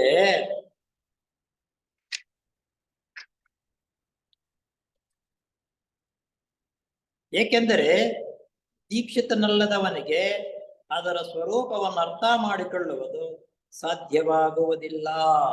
ಇಲ್ಲೇನಪ್ಪ ಅಂತಂದ್ರೆ ಗುಪ್ತ ಪ್ರಪಂಚ ಅಂತಕ್ಕಂಥ ಪುಸ್ತಕ ಥಿಸಾಫಿಕಲ್ ಸೊಸೈಟಿ ಕೆಲವು ಪುಸ್ತಕಗಳು ಎಲ್ಲವನ್ನೂ ಓದಿ ಅರ್ಥ ಮಾಡಿಕೊಂಡು ಅದನ್ನ ಬೇರೆ ಭಾಷೆಗೆ ತರ್ಜುಮೆ ಮಾಡಬೇಕಾದ್ರೆ ಸಾಧಾರಣವಾಗಿರ್ತಕ್ಕಂಥವ್ರಾಗಲ್ಲ. ದೀಕ್ಷೆಗೆ ಅರ್ಹತರಾಗ್ತಕ್ಕಂಥವ್ರು, 1ನೇ ದೀಕ್ಷೆಯಲ್ಲಿ ಇರ್ತಕ್ಕಂಥವ್ರಿಗೆ ಅರ್ಥವಾಗುತ್ತೆ. ದೀಕ್ಷೆ ಅಂತಂದ್ರೆ ಏನಪ್ಪಾ ಅಂದ್ರೆ ನಾವು ಮಾಡತಕ್ಕಂಥ ಕಾರ್ಯ ಕೆಲಸಗಳು ಎಷ್ಟು ಉತ್ತಮವಾಗಿದೆ ಅಂತಕ್ಕಂಥದ್ದನ್ನು, ನಾನು ಮಾಡುವಂತ ಎಲ್ಲಾ ಕೆಲಸಗಳನ್ನ ತರ್ಜುಮೆ ಮಾಡಿ ನಾನು ಒಳ್ಳೆ ಕೆಲಸ ಎಷ್ಟು ಮಾಡ್ತಾ ಇದ್ದೀನಿ, ಕೆಟ್ಟ ಕೆಲಸಗಳು ಎಷ್ಟು ಮಾಡ್ತಾ ಇದ್ದೀನಿ, ನಾನು ಮಾಡೋದು ಸರಿನಾ ತಪ್ಪು ಅಂತಕ್ಕಂಥದ್ದನ್ನ ಸಮಗ್ರವಾಗಿ ಎಲ್ಲವನ್ನು ಯೋಚನೆ ಮಾಡಿ ಇದರಲ್ಲಿ ಕೆಟ್ಟದ್ಯಾವುದು ಒಳ್ಳೆಯದ್ಯಾವುದು, ಕೆಟ್ಟದ್ದನ್ನ ಬಿಟ್ಟು ಒಳ್ಳೆಯದನ್ನ ತನ್ನ ಅನುಷ್ಠಾನದಲ್ಲಿ ತರುಕೊಂಡು ಮಾಡ್ತಾ ಇದ್ದಾಗ, ಮಾಡೋದಕ್ಕೆ ಪ್ರಾರಂಭ ಮಾಡಿದಾಗ ದೀಕ್ಷೆಗೆ ಅರ್ಹನಾಗ್ತಾನೆ ಅಷ್ಟೇ. ಯಾವಾಗ್ಲೂ ತಿಳ್ಕೊಂಡಿರ್ತಕ್ಕಂಥ ವಿಷಯಗಳು ಸರಿ ಯಾವುದು ತಪ್ಪ್ಯಾವುದು ಯಾವುದು ಅವನ ವಿಂಗಡಣೆ ಮಾಡಿ ಸರಿಯಾಗಿರ್ತಕ್ಕಂಥವನು ತನ್ನ ಜೀವಿತದಲ್ಲಿ ಅನುಷ್ಠಾನಕ್ಕೆ ತರುವುದಕ್ಕೆ ಪ್ರಾರಂಭ ಮಾಡ್ತಾನೋ ಅಂತವರು ದೀಕ್ಷೆಗೆ ಅರ್ಹತನಾಗ್ತಾರೆ. ಆ ರೀತಿ ಪ್ರಾರಂಭ ಮಾಡಿದಾಗ ತನಗೆ ಉತ್ತಮವಾಗಿರ್ತಕ್ಕಂಥ ಗ್ರಂಥಗಳು ಸಿಕ್ಕಿದಾಗ ಅದನ್ನ ಅರ್ಥ ಮಾಡಿಕೊಡ್ತಕ್ಕಂಥ ಸಾಮರ್ಥ್ಯ ನಮ್ದು. ಈಗ ನಾವೇ ಹೇಳ್ಬೋದು, ನಾವು ಮೊದಲು ಸೇರಿದಾಗ 10-15 ವರ್ಷದ ಹಿಂದೆ ಇದೇ ಪುಸ್ತಕಗಳನ್ನು ಓದಿದಾಗ ಅರ್ಥವಾಗ್ತಾ ಇದ್ದಿದ್ದ ರೀತಿನೇ ಬೇರೆ. 10-12-15 ವರ್ಷ ಅದರಲ್ಲೇ ಇದ್ದುಕೊಂಡು ಅಲ್ಪ ಸ್ವಲ್ಪವಾದ್ರೂ ನಾವು ಅನುಷ್ಠಾನಕ್ಕೆ ಬಂದಾಗ ನಂತರ ಆ ವಿಷಯ ಪುಸ್ತಕವನ್ನು ಓದಿದಾಗ ಅರ್ಥವಾಗ್ತಕ್ಕಂಥದ್ದೇ ಬೇರೆ ರೀತಿಯಲ್ಲಾಗುತ್ತೆ. ದೀಕ್ಷೆಯ ಮಟ್ಟವನ್ನಾದರೂ ತಲುಪದೇ ಇರುವಂತವರಿಗೆ ಅತೀತವಾದ ವಿಷಯಗಳನ್ನು ಕುರಿತು ಹೃದಯಂಗಮವಾಗಿ ಬರೆಯಲು ಸಾಧ್ಯವಿಲ್ಲವೆಂದು ಖಚಿತವಾಗಿ ಹೇಳುತ್ತಾರೆ. ಅರ್ಹತೆ ಅನ್ನತಕ್ಕಂಥದ್ದು ನೀವು ಪಡೆಯದೇ ಹೋದರೆ ಅಂತಹ ಪುಸ್ತಕಗಳು ತರ್ಜಮೆ ಮಾಡೋದಕ್ಕೂ ಸಮೇತ ಆಗಲಾರದು ಅಂತ. ಈಗ ಇನ್ನೊಂದು ತರ್ಜಮೆ ಮಾಡೋದಕ್ಕೆ ಕನ್ನಡದಲ್ಲಿ ಇರ್ತಕ್ಕಂಥದ್ದು ಇಂಗ್ಲಿಷ್ಗೆ, ಇಂಗ್ಲಿಷ್ ಕನ್ನಡಗೆ ಗೂಗಲ್ ಬಂದ್ಬಿಟ್ಟಿದೆ, ಹಲವಾಗಿ ಮಾಡಬಹುದಾವೆ ತಿಳುವಳಿಕೆ ಇರ್ತಕ್ಕಂಥವು. ಅಲ್ಲದೆ ಥಿಯಾಸಫಿ ವಿಷಯವಾಗಿ ಏನಾದರೂ ಸಂಶಯಗಳು ವಿದ್ಯಾರ್ಥಿಗಳ ಮನಸ್ಸಿನಲ್ಲಿ ಮೂಡಿದರೆ ಸಣ್ಣ ಸಣ್ಣ ವಿಚಾರಗಳಿಗೆಲ್ಲ ಪ್ರಶ್ನೆಗಳನ್ನು ಗುರುಗಳಿಗೆ ಬರೆದು ತಿಳಿದುಕೊಳ್ಳುವ ಮನೋಭಾವನೆಯು ಥಿಯಾಸಫಿ ಸಮಾಜದ ಪ್ರಾರಂಭ ದಿನಗಳಲ್ಲಿ ಅನೇಕ ಸದಸ್ಯರುಗಳಿಗಿತ್ತೋ. ಇದಕ್ಕೆ ಉತ್ತರವಾಗಿ ಗುರುಗಳು ಏನ್ ಹೇಳ್ತಾರಪ್ಪ ಅಂದ್ರೆ, ಥಿಯಾಸಫಿಕಲ್ ಸೊಸೈಟಿ ಮೊದಲು ಪ್ರಾರಂಭ ಮಾಡಿದಾಗ ಸಾಧಾರಣವಾಗಿರ್ತಕ್ಕಂಥ ಮೆಂಬರ್ಗಳು, ಸಾಧಾರಣವಾಗಿ ಅಂದ್ರೆ ತುಂಬಾ ತಿಳುವಳಿಕೆ ಇದ್ರೇನೆ ಆವಾಗ ಮೆಂಬರ್ ಆಗಿರುವುದು, ಇಲ್ಲದಿದ್ರೆ ಬೇರೆ ಮೆಂಬರ್ಗಳೇ ಆಗ್ತಾ ಇರ್ಲಿಲ್ಲ. ಸಾಧಾರಣವಾಗಿರ್ತಕ್ಕಂಥ ಮೆಂಬರು ಸಮೇತ ಕಾಗದ ಬರೆದು ಹಾಕಿದ್ರೆ ಗುರುಗಳಿಗೆ ಸೇರ್ತಾ ಇತ್ತು. ಅವರು ಅದಕ್ಕೆ ಪ್ರತಿ ಉತ್ತರ ಬರೀತಾ ಇದ್ರಂತೆ. ನೋಡಿದ್ರಾಗ ಇವಕ್ಕನ್ನೇ ನೋಡ್ಕೊಂಡಿದ್ದರೆ ಬೇಕಾದಷ್ಟು ಕೆಲಸಗಳಿರುತ್ತೆ ಅವರಿಗೆ. ಎಲ್ಲಾ ಗಮನವನ್ನು ಇದೇ ಕೊಟ್ಟು ಅವಾಗ ಹಿಂಗೆ ಉತ್ತರವನ್ನ ಬರ್ಕೊಂಡಿದ್ರೆ ಎಷ್ಟು ಬೇರೆ ಕೆಲಸಗಳಿರುತ್ತೆ, ಅದು ಮಾಡೋಕ್ಕೆ ತುಂಬಾ ತೊಂದರೆ ಆಗುತ್ತೆ. ಆ ರೀತಿ ಪದೇ ಪದೇ ನೀವು ಪ್ರಶ್ನೆಗಳನ್ನು ಕೇಳಿ ಉತ್ತರ ಪಡೆಯತಕ್ಕಂಥದ್ದು ಸರಿಯಲ್ಲ. ಆ ಪ್ರಶ್ನೆ ನಿಶ್ಚಯಕ್ಕೆ ನೀನೇ ಹಾಕಿದಾಗ, ಯೋಚನೆ ಮಾಡಿದಾಗ ಅದಕ್ಕೆ ಉತ್ತರ ನಿನ್ನಲ್ಲೇ ಸಿಗುತ್ತೆ. ನಮ್ಮಲ್ಲಿ ಈಗಲೂ ಅಷ್ಟು ಅನೇಕರು ಭಾಷಣಗಳು ಮಾಡ್ತಾ ಇದ್ದೀವಿ, ಕಡಾಗಿ ಪ್ರಶ್ನೋತ್ತರ ಇಟ್ಟಾಗ ಏನೋ ದೊಡ್ಡದಾಗಿ ಸಭೆಯಲ್ಲಿ ನಿಂತ್ಕೊಂಡು 1-2-3 ಪ್ರಶ್ನೆಗಳು ಕೇಳ್ಬಿಟ್ರೆ ಒಬ್ಬ ಅಂತ ಅನ್ಸ್ಕೊಂತೀವಿ ಅಂತ. ನಮ್ಗೆ ಶಂಕರನಾರಾಯಣ ಹೇಳ್ತಾ ಇದ್ರು, ಪ್ರಶ್ನೆ ಕೇಳುವುದು ರೆಡಿಮೇಡ್ ಪ್ರಶ್ನೆ ಮಾಡಬೇಡಯ್ಯ ನೀವು, ಆ ಪ್ರಶ್ನೆಗೆ ನೀನು ಯೋಚನೆ ಮಾಡು, ನಿನಗೇ ಅದರಲ್ಲಿ ಸಿಗುತ್ತೆ ಉತ್ತರ. ಸುಮ್ಮನೆ ನೀನು ಯೋಚನೆ ಮಾಡಿದ್ರೆ ಹಿಂದೂ ಇಲ್ಲ ಮುಂದೆ ಇಲ್ಲ, ಪ್ರಶ್ನೆ ಬರೆದು ಬಿಟ್ರೆ ಮುಗಿದೈತಾ, ಕೂತ್ಕಪ್ಪ ಅಂತ ಹೇಳ್ತಾ ಇದ್ರು. ಅಂದ್ರೆ 1ನೇ ಸಲ ಉತ್ತೇಜನ ಕೊಡ್ತಾ ಇದ್ರು, 2ನೇ ಸಲ ಸ್ವಲ್ಪ, 3ನೇ ಸಲ ಆತ್ಮ ಎದ್ದು ಬಂದ್ರೆ ಹೇಗಾಗ್ತಾ ಇತ್ತು. ಅಂತಹ ಪ್ರಶ್ನೆಗಳಿಗೆ ಉತ್ತರಗಳನ್ನು ಬರೆಯುವುದಕ್ಕೆ ನಮಗೆ ಕಲಾವಕಾಶವು ಇರುವುದಿಲ್ಲ. ಈಗ ನಾವೊಂದು ಈಗ ಇದಕ್ಕೆ ಬೇರೆಯವ್ರು ಇಟ್ಕೊಂತಾರೆ, ಪ್ರಧಾನ ಮಂತ್ರಿಗೆ ಯಾವುದೋ ಒಂದು ವಿಷಯ ಕಾಗದವನ್ನು ಬರೀತೀವಿ ಅಂತ ಹೇಳ್ತಾರೆ. ಅವರು ಎಷ್ಟು ಜನಕ್ಕೆ ಸೂತ್ರಗಳು ಬರೆಯಕ್ಕಾಗತ್ತೆ? ಆಗಲ್ಲ. ಅವರಿಗೆ ಈ ರೀತಿ ಆದ್ರೆ ಇನ್ನು ಬೇರೆಯವರಿಗೆ, ಇವರಿಗೆ, ಆತ್ಮರಿಗೆ ಎಷ್ಟು ಇರುತ್ತೆ ಜವಾಬ್ದಾರಿ, ಬರೆಯಕ್ಕಾಗತ್ತ? ಆದ್ರೆ ಪ್ರಥಮವಾಗಿ ಸ್ಥಾಪನೆ ಮಾಡ್ತಾ ಇದ್ದೀವಿ, ಆದ್ರಿಂದ ಒಬ್ಬರಿಗೂ ಇಬ್ಬರಿಗೂ ಉತ್ತೇಜನ ಕೊಟ್ಟು ಈ ರೀತಿ ಮಾಡ್ರಪ್ಪ ಅಂತ ಉತ್ಕೊಂಡು ಬರೀತಾ ಇದ್ರು. ಅವಾಗ ಎಲ್ಲರೂ ಕಾಗದ ಬರೆಯೋದು ಮಾಡಿದಾಗ ಆಗಲ್ಲ. ಆ ರೀತಿ ಬರೀಲೂಬಾರದು ಅಂತ ಹೇಳ್ತಾರೆ. ನಾವು ಬಹಿರಂಗ ಕ್ಷೇತ್ರದ ಗುಮಾಸ್ತರಲ್ಲ. ಏನ್ ಕಾಗದ ಬರೆದು ಬಿಟ್ಟು ನೀವು ಕಾಗದ ಬರೆದು ಹಾಕುವುದಕ್ಕೆ ಗುಮಾಸ್ತನ ಕೆಲಸ ಮಾಡ್ದಂಗೆ ಆಗುತ್ತೆ, ಗುಮಾಸ್ತರಲ್ಲ ನಾವು. ಅಂತಹ ಸಂಶಯಗಳ ಪ್ರತಿಯೊಬ್ಬ ಸದಸ್ಯನು ತಾನೇ ಸ್ವತಃ ವಿವೇಚನೆ ಮಾಡಿ ಅವುಗಳಿಗೆ ಸರಿಯಾದ ಉತ್ತರಗಳನ್ನು ಕಂಡುಕೊಳ್ಳಬೇಕು.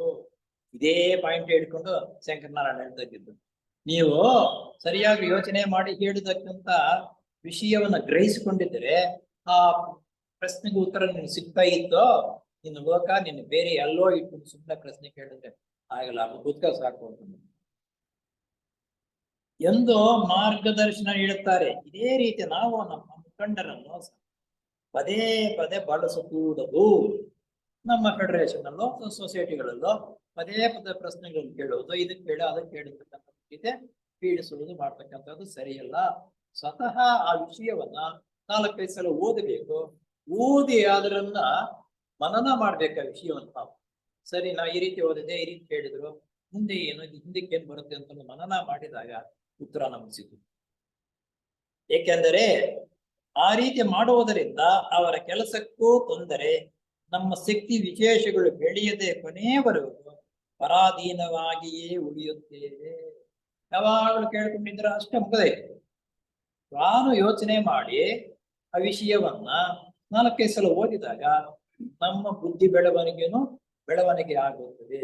ಈ ರೀತಿ ಮಾಡತಕ್ಕಂಥದ್ದು ಸರಿ ಅಂತಕ್ಕಂಥದ್ದು ಮಹಾತ್ಮರೇ ಈ ರೀತಿ ಹೇಳ್ತಾರೆ. ಇವೆಲ್ಲ ಸ್ಟಾರ್ಟಿಂಗ್ ನಲ್ಲಿ ಪ್ರಾರಂಭದಲ್ಲಿ ಬಂದಿರತಕ್ಕಂಥ ಸಮಸ್ಯೆಗಳು.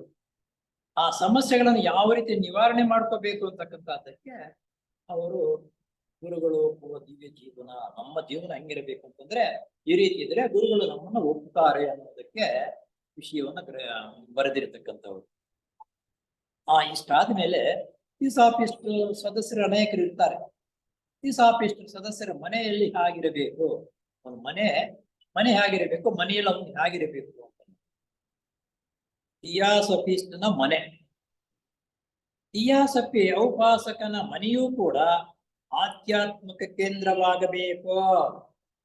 ಗುರುಗಳು ನಿಸ್ಸರಂಡೇಳರಿಗೆ ನೀನು ಇಷ್ಟಪಟ್ಟರೆ ಪ್ರಪಂಚದಲ್ಲಿ ಎಲ್ಲಾ ನಿನ್ನ ಮನೆಯನ್ನು ಒಂದು ಆಧ್ಯಾತ್ಮಿಕ ಶಕ್ತಿಯ ಕೇಂದ್ರವಾಗಿ ಪರಿವರ್ತನೆಗೊಳಿಸಬಹುದು ಎಂಬುದಾಗಿ ಹೇಳುತ್ತಾರೆ. ಆ ಕಾಲದಲ್ಲಿ ನಿಸ್ಸರಂಡೇಳರ ಮನೆಯಲ್ಲಿ ಮೇಡಮ್ ಬ್ಲಾವಟಿಸ್ಗೆ ತಂಗಿದ್ದರು. ಆಕೆಗೆ ಹೇಳಿದ ಥಿಯಾಸಫಿ ಉಪಾಸಕರಿಗೂ ಅನ್ವಯವಾಗುತ್ತದೆ. ಅಂತಹ ಸ್ಥಳ ಶ್ರದ್ಧಾಳುವಾದ ಥಿಯಾಸಫಿಸ್ಟ್ ಉಪಾಸಕನು ಯಾವಾಗಲೂ ಸಚ್ಚಿಂತನೆ, ಸತ್ಸಂಗ, ವ್ಯಾಸಂಗ ಮತ್ತು ಸತ್ಕಾರ್ಯದಲ್ಲಿ ತೊಡಗಿರುವುದರಿಂದಲೂ ಮತ್ತು ಗುರುಗಳಿಗೆ ಅದನ್ನೆಲ್ಲ ಎಂದರೆ ತನ್ನ ಇಡೀ ಜೀವಿತವನ್ನೇ ಸಮರ್ಪಣೆ ಮಾಡಿಕೊಂಡಿರುವುದರಿಂದಲೂ ಆತನಿಗೆ ಹೆಚ್ಚಾಗಿ ವಾಸಿಸುವ ಸ್ಥಳವು ಆಧ್ಯಾತ್ಮಿಕ ಶಕ್ತಿಗಳ ಕೇಂದ್ರವಾಗುವುದರಲ್ಲಿ ಯಾವ ಆಶ್ಚರ್ಯವೂ ಇರುವುದಿಲ್ಲ. ಇಲ್ಲಿ ಸೊಸೈಟಿ ಮೆಂಬರ್ ಆಗ್ತೀವಿ, ಆ ಮೆಂಬರ್ನ ಮನೆ ಯಾವ ರೀತಿ ಇರಬೇಕು, ಮನೆ ಯಾವ ರೀತಿ, ಎಲ್ಲವೂ ಪರಿಶುದ್ಧವಾಗಿ ಮತ್ತು ನಿಯಮಬದ್ಧವಾಗಿ ತನ್ನ ಸ್ವಂತ ಕೆಲಸಗಳು, ಸೊಸೈಟಿ ಸಂಬಂಧಪಟ್ಟಿರ್ತಕ್ಕಂಥ ಕೆಲಸಗಳು ಒಂದು ಅಚ್ಚುಕಟ್ಟಾಗಿ ನಿಯಮಬದ್ಧವಾಗಿ ವ್ಯವಸ್ಥೆ ರೀತಿಯಲ್ಲಿ ಇಟ್ಕೋಬೇಕು. ಏನು ಹೇಗೆ ಥಿಯಾಸಫಿಸ್ಟ್ ಮನೇನು ಹೆಂಗಿರ್ಬೇಕು ಅಂದ್ರೆ, ಅವನು ಮಾಮೂಲಿಯಾಗಿ ಮೊದಲೇ ಟೈಮಿಂಗು ಒಂದು ಈ ರೀತಿ ನಾನು ಇಷ್ಟೊತ್ತಿಗೆ ಹೇಳ್ಬೇಕು, ಇಷ್ಟೊತ್ತು ಲಘುವಾಗಿರ್ತಕ್ಕಂತಹ ವ್ಯಾಯಾಮ ಮಾಡಬೇಕು, ಆಮೇಲೆ ಧ್ಯಾನ ಇಷ್ಟೊತ್ತು ಮಾಡಬೇಕು, ಒಂದು ಅಧ್ಯಯನ ಇಷ್ಟೊತ್ತು ಮಾಡಲೇಬೇಕು. ಅಧ್ಯಯನ ಮಾಡೋದಕ್ಕೆ ಸಂಬಂಧಪಟ್ಟಿರ್ತಕ್ಕಂಥ ಗ್ರಂಥಗಳು ಒಂದು ಕಡೆ ನಾವು ಶೇಖರಣೆ ಮಾಡಿ ಇಟ್ಟಿರಬೇಕು. ಆ ನಿಯಮದಂತೆ ನಿಯಮಬದ್ಧವಾಗಿ ನಾನು ಮಾಡ್ತಾ ಇದ್ದಾಗ ಅದು ಥಿಯಾಸಫಿಸ್ಟ್ನು ಅಭಿವೃದ್ಧಿ ಆಗ್ತದೆ. ಮನೆಯು ಯಾರಾದ್ರೂ ಹೊಸಬ್ರು ಬಂದು ನೋಡಿದಾಗ ಆ ಮನೆ ಅಚ್ಚುಕಟ್ಟು ನಿಯಮ, ಅಲ್ಲಿ ಜೋಡಿಸಿರ್ತಕ್ಕಂಥ ಪುಸ್ತಕಗಳು ಜೋಡಿಸೋದ್ರಲ್ಲೇ ಗೊತ್ತಾಗುತ್ತೆ ಇವನು ಅದನ್ನ ಯಾವ ರೀತಿ ಉಪಯೋಗಿಸ್ತಾ ಇದ್ದಾನೆ. ನೋಡಿ, ನಮ್ಮ ಕಡೆ ಅನೇಕ ಸೊಸೈಟಿಗಳಲ್ಲಿ ಆ ಪುಸ್ತಕದಲ್ಲೇ ಗೂಡುಗಳು ಕಟ್ಟಿರತಕ್ಕಂಥದ್ದು ಎಷ್ಟು ದಿವಸ ಆಗಿರುತ್ತೆ ಅದನ್ನ ಮುಟ್ಟುವುದಿಲ್ಲ. ಆ ರೀತಿ ಇದ್ರೆ ಏನ್ ಪ್ರಯೋಜನ ಬರುತ್ತೆ, ಹೆಂಗಾಗುತ್ತೆ ಅದು? ಥಿಯಾಸಫಿಸ್ಟ್ ಮನೇನೂ ಆ ರೀತಿ ಇರಬೇಕು. ಯಾವ ರೀತಿ ಗೂಡು ಅಂತಲ್ಲ, ಸ್ವಚ್ಛವಾಗಿರಬೇಕು, ಪ್ರತಿನಿತ್ಯ ಅಧ್ಯಯನ ಮಾಡಬೇಕು, ಇದು ಲಘುವಾಗಿರ್ತಕ್ಕಂಥ ವ್ಯಾಯಾಮನ ಮಾಡಬೇಕು, ನಿಯಮಬದ್ಧವಾಗಿ ಎದ್ದೇಳಬೇಕು. ಇವೆಲ್ಲವೂ ಒಂದು ಸಿಸ್ಟಮ್ ಆಗಿ ಒಂದು ದಿವಸ ಮಾಡಿ 4 ದಿವಸ ಬಿಟ್ಟು ಬಿಡೋದಲ್ಲ. ಆವಾಗ ಮಾಡದಂಗೆ ಶಿಸ್ತಾಗಿ ನಿಯಮಬದ್ಧವಾಗಿ ವ್ಯವಸ್ಥೆ ರೀತಿಯಲ್ಲಿ ಮಾಡ್ಬೇಕು.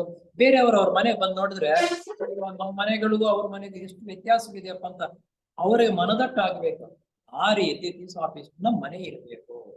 ಏನ್ ಹೇಳ್ತಾರೆ, ಥಿಯಾಸಫಿ ಔಪಾಸಕನು ಯಾವಾಗಲೂ ಸಚ್ಚಿಂತನೆ, ಸದ್ಭಾವ ಸಂಘ ಮತ್ತು ಸತ್ಕಾರ್ಯದಲ್ಲಿ ತೊಡಗಿರುವುದರಿಂದಲೂ ಮತ್ತು ಗುರುಗಳಿಗೆ ಅದನ್ನೆಲ್ಲ ಎಂದರೆ ತನ್ನ ಇಡೀ ಜೀವಿತವನ್ನೇ ಸಮರ್ಪಣೆ ಮಾಡಿಕೊಂಡಿರುವುದರಿಂದಲೂ ಆತನ ಹೆಚ್ಚಾಗಿ ವಾಸಿಸುವ ಸ್ಥಳವು ಆಧ್ಯಾತ್ಮಿಕ ಶಕ್ತಿಗಳ ಕೇಂದ್ರವಾಗಿರುವುದರಲ್ಲಿ ಯಾವ ಆಶ್ಚರ್ಯವೂ ಇರುವುದಿಲ್ಲ. ಈ ರೀತಿ ಯಾವಾಗಲೂ ಅದೇ ಚಿಂತನೆ ಇದ್ದು ಆ ಪುಸ್ತಕ ಭಂಡಾರವನ್ನು ಒಂದು ವ್ಯವಸ್ಥೆ ರೀತಿಯಲ್ಲಿ ಜೋಡಿಸಿಕೊಂಡು ನಿಯಮಬದ್ಧವಾಗಿ ವ್ಯಾಸಂಗ ಮಾಡ್ತಾ ಇದ್ದು ಶಿಸ್ತು ನಿಯಮವನ್ನ ತಾನು ಇದ್ದರೆ ಬೇರೆಯವರನ್ನ ಬೆಳೆಸ್ಬೋದು. ಆ ಮನೇನು ಆ ರೀತಿ ಇದ್ದಾಗ ಬೇರೆಯವರೆಲ್ಲ ನೋಡಿದಾಗ ಥಿಯಾಸಫಿಸ್ಟ್ ಮನೆಯನ್ನಪ್ಪ ಇದು ಅಂತ ಅನ್ನೋದಕ್ಕೆ ಆಧಾರವಾಗಿರಬೇಕು. ಆ ಮನೆ ಈ ರೀತಿ ಇರತಕ್ಕ ಥಿಯಾಸಫಿಸ್ಟ್ ಸೊಸೈಟಿಯವರ ಮನೆಯನ್ನು ಸರಿ, ಇವರು ಸರಿ ಅಂತ ಅನ್ನುವ ರೀತಿಯನ್ನು ಜೀವನ ನಡೆಸಬೇಕು. ಹಸರಿ ಮಾರ್ಗದ ಸೋದರರು ಇಷ್ಟಿದ್ರೂ ಹಸರಿ ಮಾರ್ಗದ ಸೋದರರು ಅಂದ್ರೆ ಸೊಸೈಟಿ, ಈ ಅಪ್ಪ ಸೊಸೈಟಿ ಮೆಂಬರಾ, ಏನೋ ಅಲ್ಲಿ ಮಾಡ್ತಾರೋ ಅಲ್ಲಿ ಮಾಡ್ತಕ್ಕಂಥವನು ಇಲ್ಲಿ ಸಮಾಜದಲ್ಲಿ ಇವ್ರು ಮಾಡುವ ಕೆಲಸಗಳು ಬೇಕಾದಷ್ಟು ಕೆಟ್ಟ ಕೆಲಸ ಮಾಡ್ತಾನೆ, ಅಲ್ಲಿ ಮೆಂಬರ್ ಆಗ್ಬಿಟ್ಟಿದ್ದಾನ ಅಂತ ಟೀಕೆ ಮಾಡ್ತಕ್ಕಂಥವ್ರ ಹಾಸ್ಯ ಅವರಿಗೆ ಹಸರಿ ಮಾರ್ಗದವರು ಅಂತಾರೆ. ಅವರಿಗೆ ಅಂತಾರೆ ಅಷ್ಟೇ. ಕೆಲವರು ಉದ್ದೇಶಪೂರ್ವಕವಾಗಿ ಅವರಿಗೆ ತೊಂದರೆಯನ್ನು ಕೊಡ್ತಕ್ಕಂಥವ್ರು ಇರ್ತಾರೆ, ಅನೇಕ ತೊಂದರೆಗಳು. ಅವರಿಗೆ ಹಸರಿ ಮಾರ್ಗದವರ ಸೋದರರು. ನಮ್ಮ ಶ್ವೇತಋಷಿ ಸಂಘವು ಮಾನವ ಕೋಟಿಯ ಆಧ್ಯಾತ್ಮಿಕ ಶ್ರೇಯಸ್ಸಿಗಾಗಿ ಸತತವಾಗಿ ದುಡಿಯುತ್ತಾ ಇದೆ ಮತ್ತು ಆ ಮೂಲಕ ಈಶ್ವರ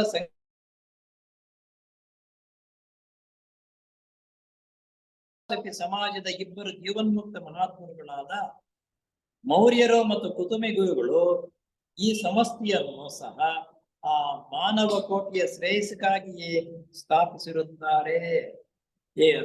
ಇಲ್ಲಿ ಮೌರ್ಯರು ಮತ್ತು ಕುತುಂಬ ಮಹರ್ಷಿಗಳ ಹಿನ್ನೆಲೆ ಸಪೋರ್ಟ್ ಇರುವುದರಿಂದಲೇ ಈಗಲೂ ಸೊಸೈಟಿಗಳು ಹಾಗೆ ಹೀಗೆ ಮುಂದಕ್ಕೆ ಹೋಗ್ತಾ ಇರೋದು ಬಿದ್ದೋಗ್ತೀರ. ಯಾಕಪ್ಪ ಅಂದ್ರೆ ಮಾನವ ಕೋಟಿಯ ಜನಾಂಗಕ್ಕೆ ಉಪಯೋಗವಾಗತಕ್ಕಂತ ಸ್ಥಳವು ಕೇಂದ್ರವಾಗಿ ಅದು ಅಭಿವೃದ್ಧಿ ಪಡಿಸಬೇಕನ್ನೋ ಉದ್ದೇಶದಿಂದ ಹಿನ್ನೆಲೆಯಿಂದ ಅದಕ್ಕೆ ಸಪೋರ್ಟ್ ಮಾಡ್ತಾ ಇದ್ದಾರೆ. ಯಾರೋ ಮೌರ್ಯರು ಮತ್ತು ಕುತುಂಬ ಋಷಿಗಳು. ಮೇಲ್ಕಂಡ ಋಷಿ ಸಮಾಜದ ಯೋಜನೆಗೆ ವಿರೋಧವಾಗಿ ಕೆಲಸ ಮಾಡುತ್ತಾ ಅದನ್ನು ಆದಷ್ಟು ತಡೆಗಟ್ಟತಕ್ಕವರೇ ಕತ್ತಲೆ ಸೋದರರ.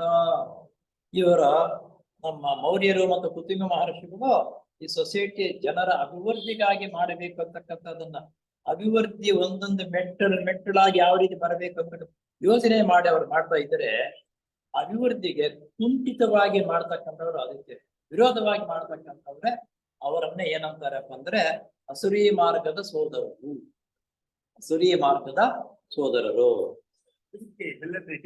ನೀವು ಮೇಲ್ಕಂಡ ಶ್ವೇತಋಷಿ ಸಮಾಜ ಯೋಜನೆಗೆ ವಿರೋಧವಾಗಿ ಕೆಲಸ ಮಾಡುತ್ತಾ ಅದನ್ನು ಆದಷ್ಟು ತಡೆಗಟ್ಟತಕ್ಕಂಥವರೇ ಕತ್ತಲೆ ಸೋದರರು.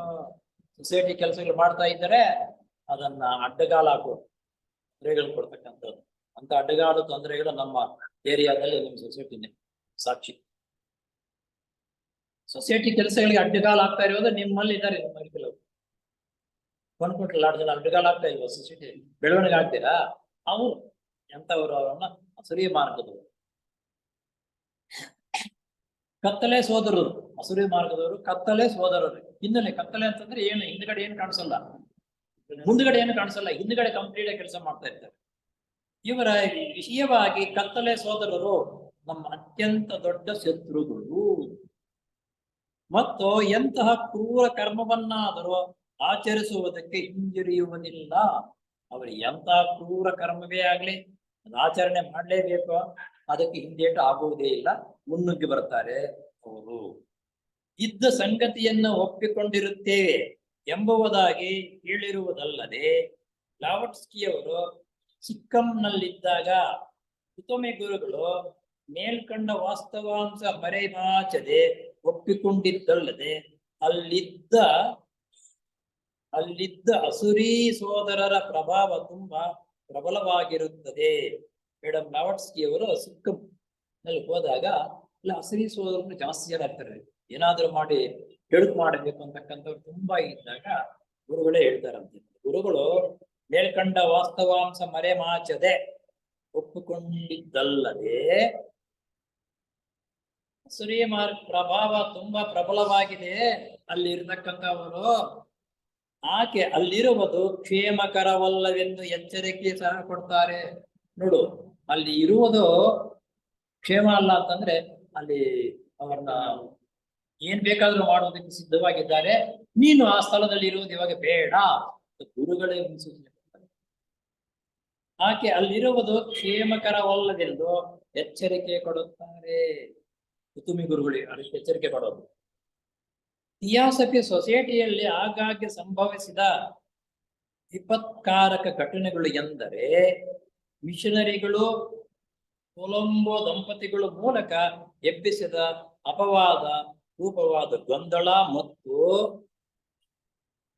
ಡಾಕ್ಟರ್ ಬೆಸೆಂಟ್ ಅಧ್ಯಕ್ಷರು ಮತ್ತು ಗುಪ್ತಶಾಲೆ ಬಾಹ್ಯಾಧಿಕಾರಿಗಳಾಗಿಯೂ ಹಾಗೆ ಬಂದ ಮೇಲೆ WQZ ಎಂಬುವರು ತಾವೇ ಪ್ರಪಂಚಮಯ ವ್ಯಾಪ್ತಿಯಲ್ಲಿರುವ ಗುಪ್ತಶಾಲೆಗೆ ಸರ್ವಾಧಿಕಾರಿಗಳ ಎಂಬ ಬಗ್ಗೆ ಗುರುಗಳಾದ ಮಹಾತ್ಮ ಮೌರ್ಯರ ಪತ್ರವನ್ನು ಸೃಷ್ಟಿಸಿ ಗೊಂದಲ ಎಬ್ಬಿಸಿ ನಮ್ಮ ಅಮೆರಿಕಾ ದೇಶದ ಥಿಯಾಸಫಿ ಸಮಾಜವನ್ನು ಬೇರ್ಪಡಿಸಿದ್ದು ಇಂತಹ ಘಟನೆಗಳಿಗೆ ಎಲ್ಲ ಕತ್ತಲೆ ಸೋದರರ ಕೈವಾಡವೇ ಕಾರಣ.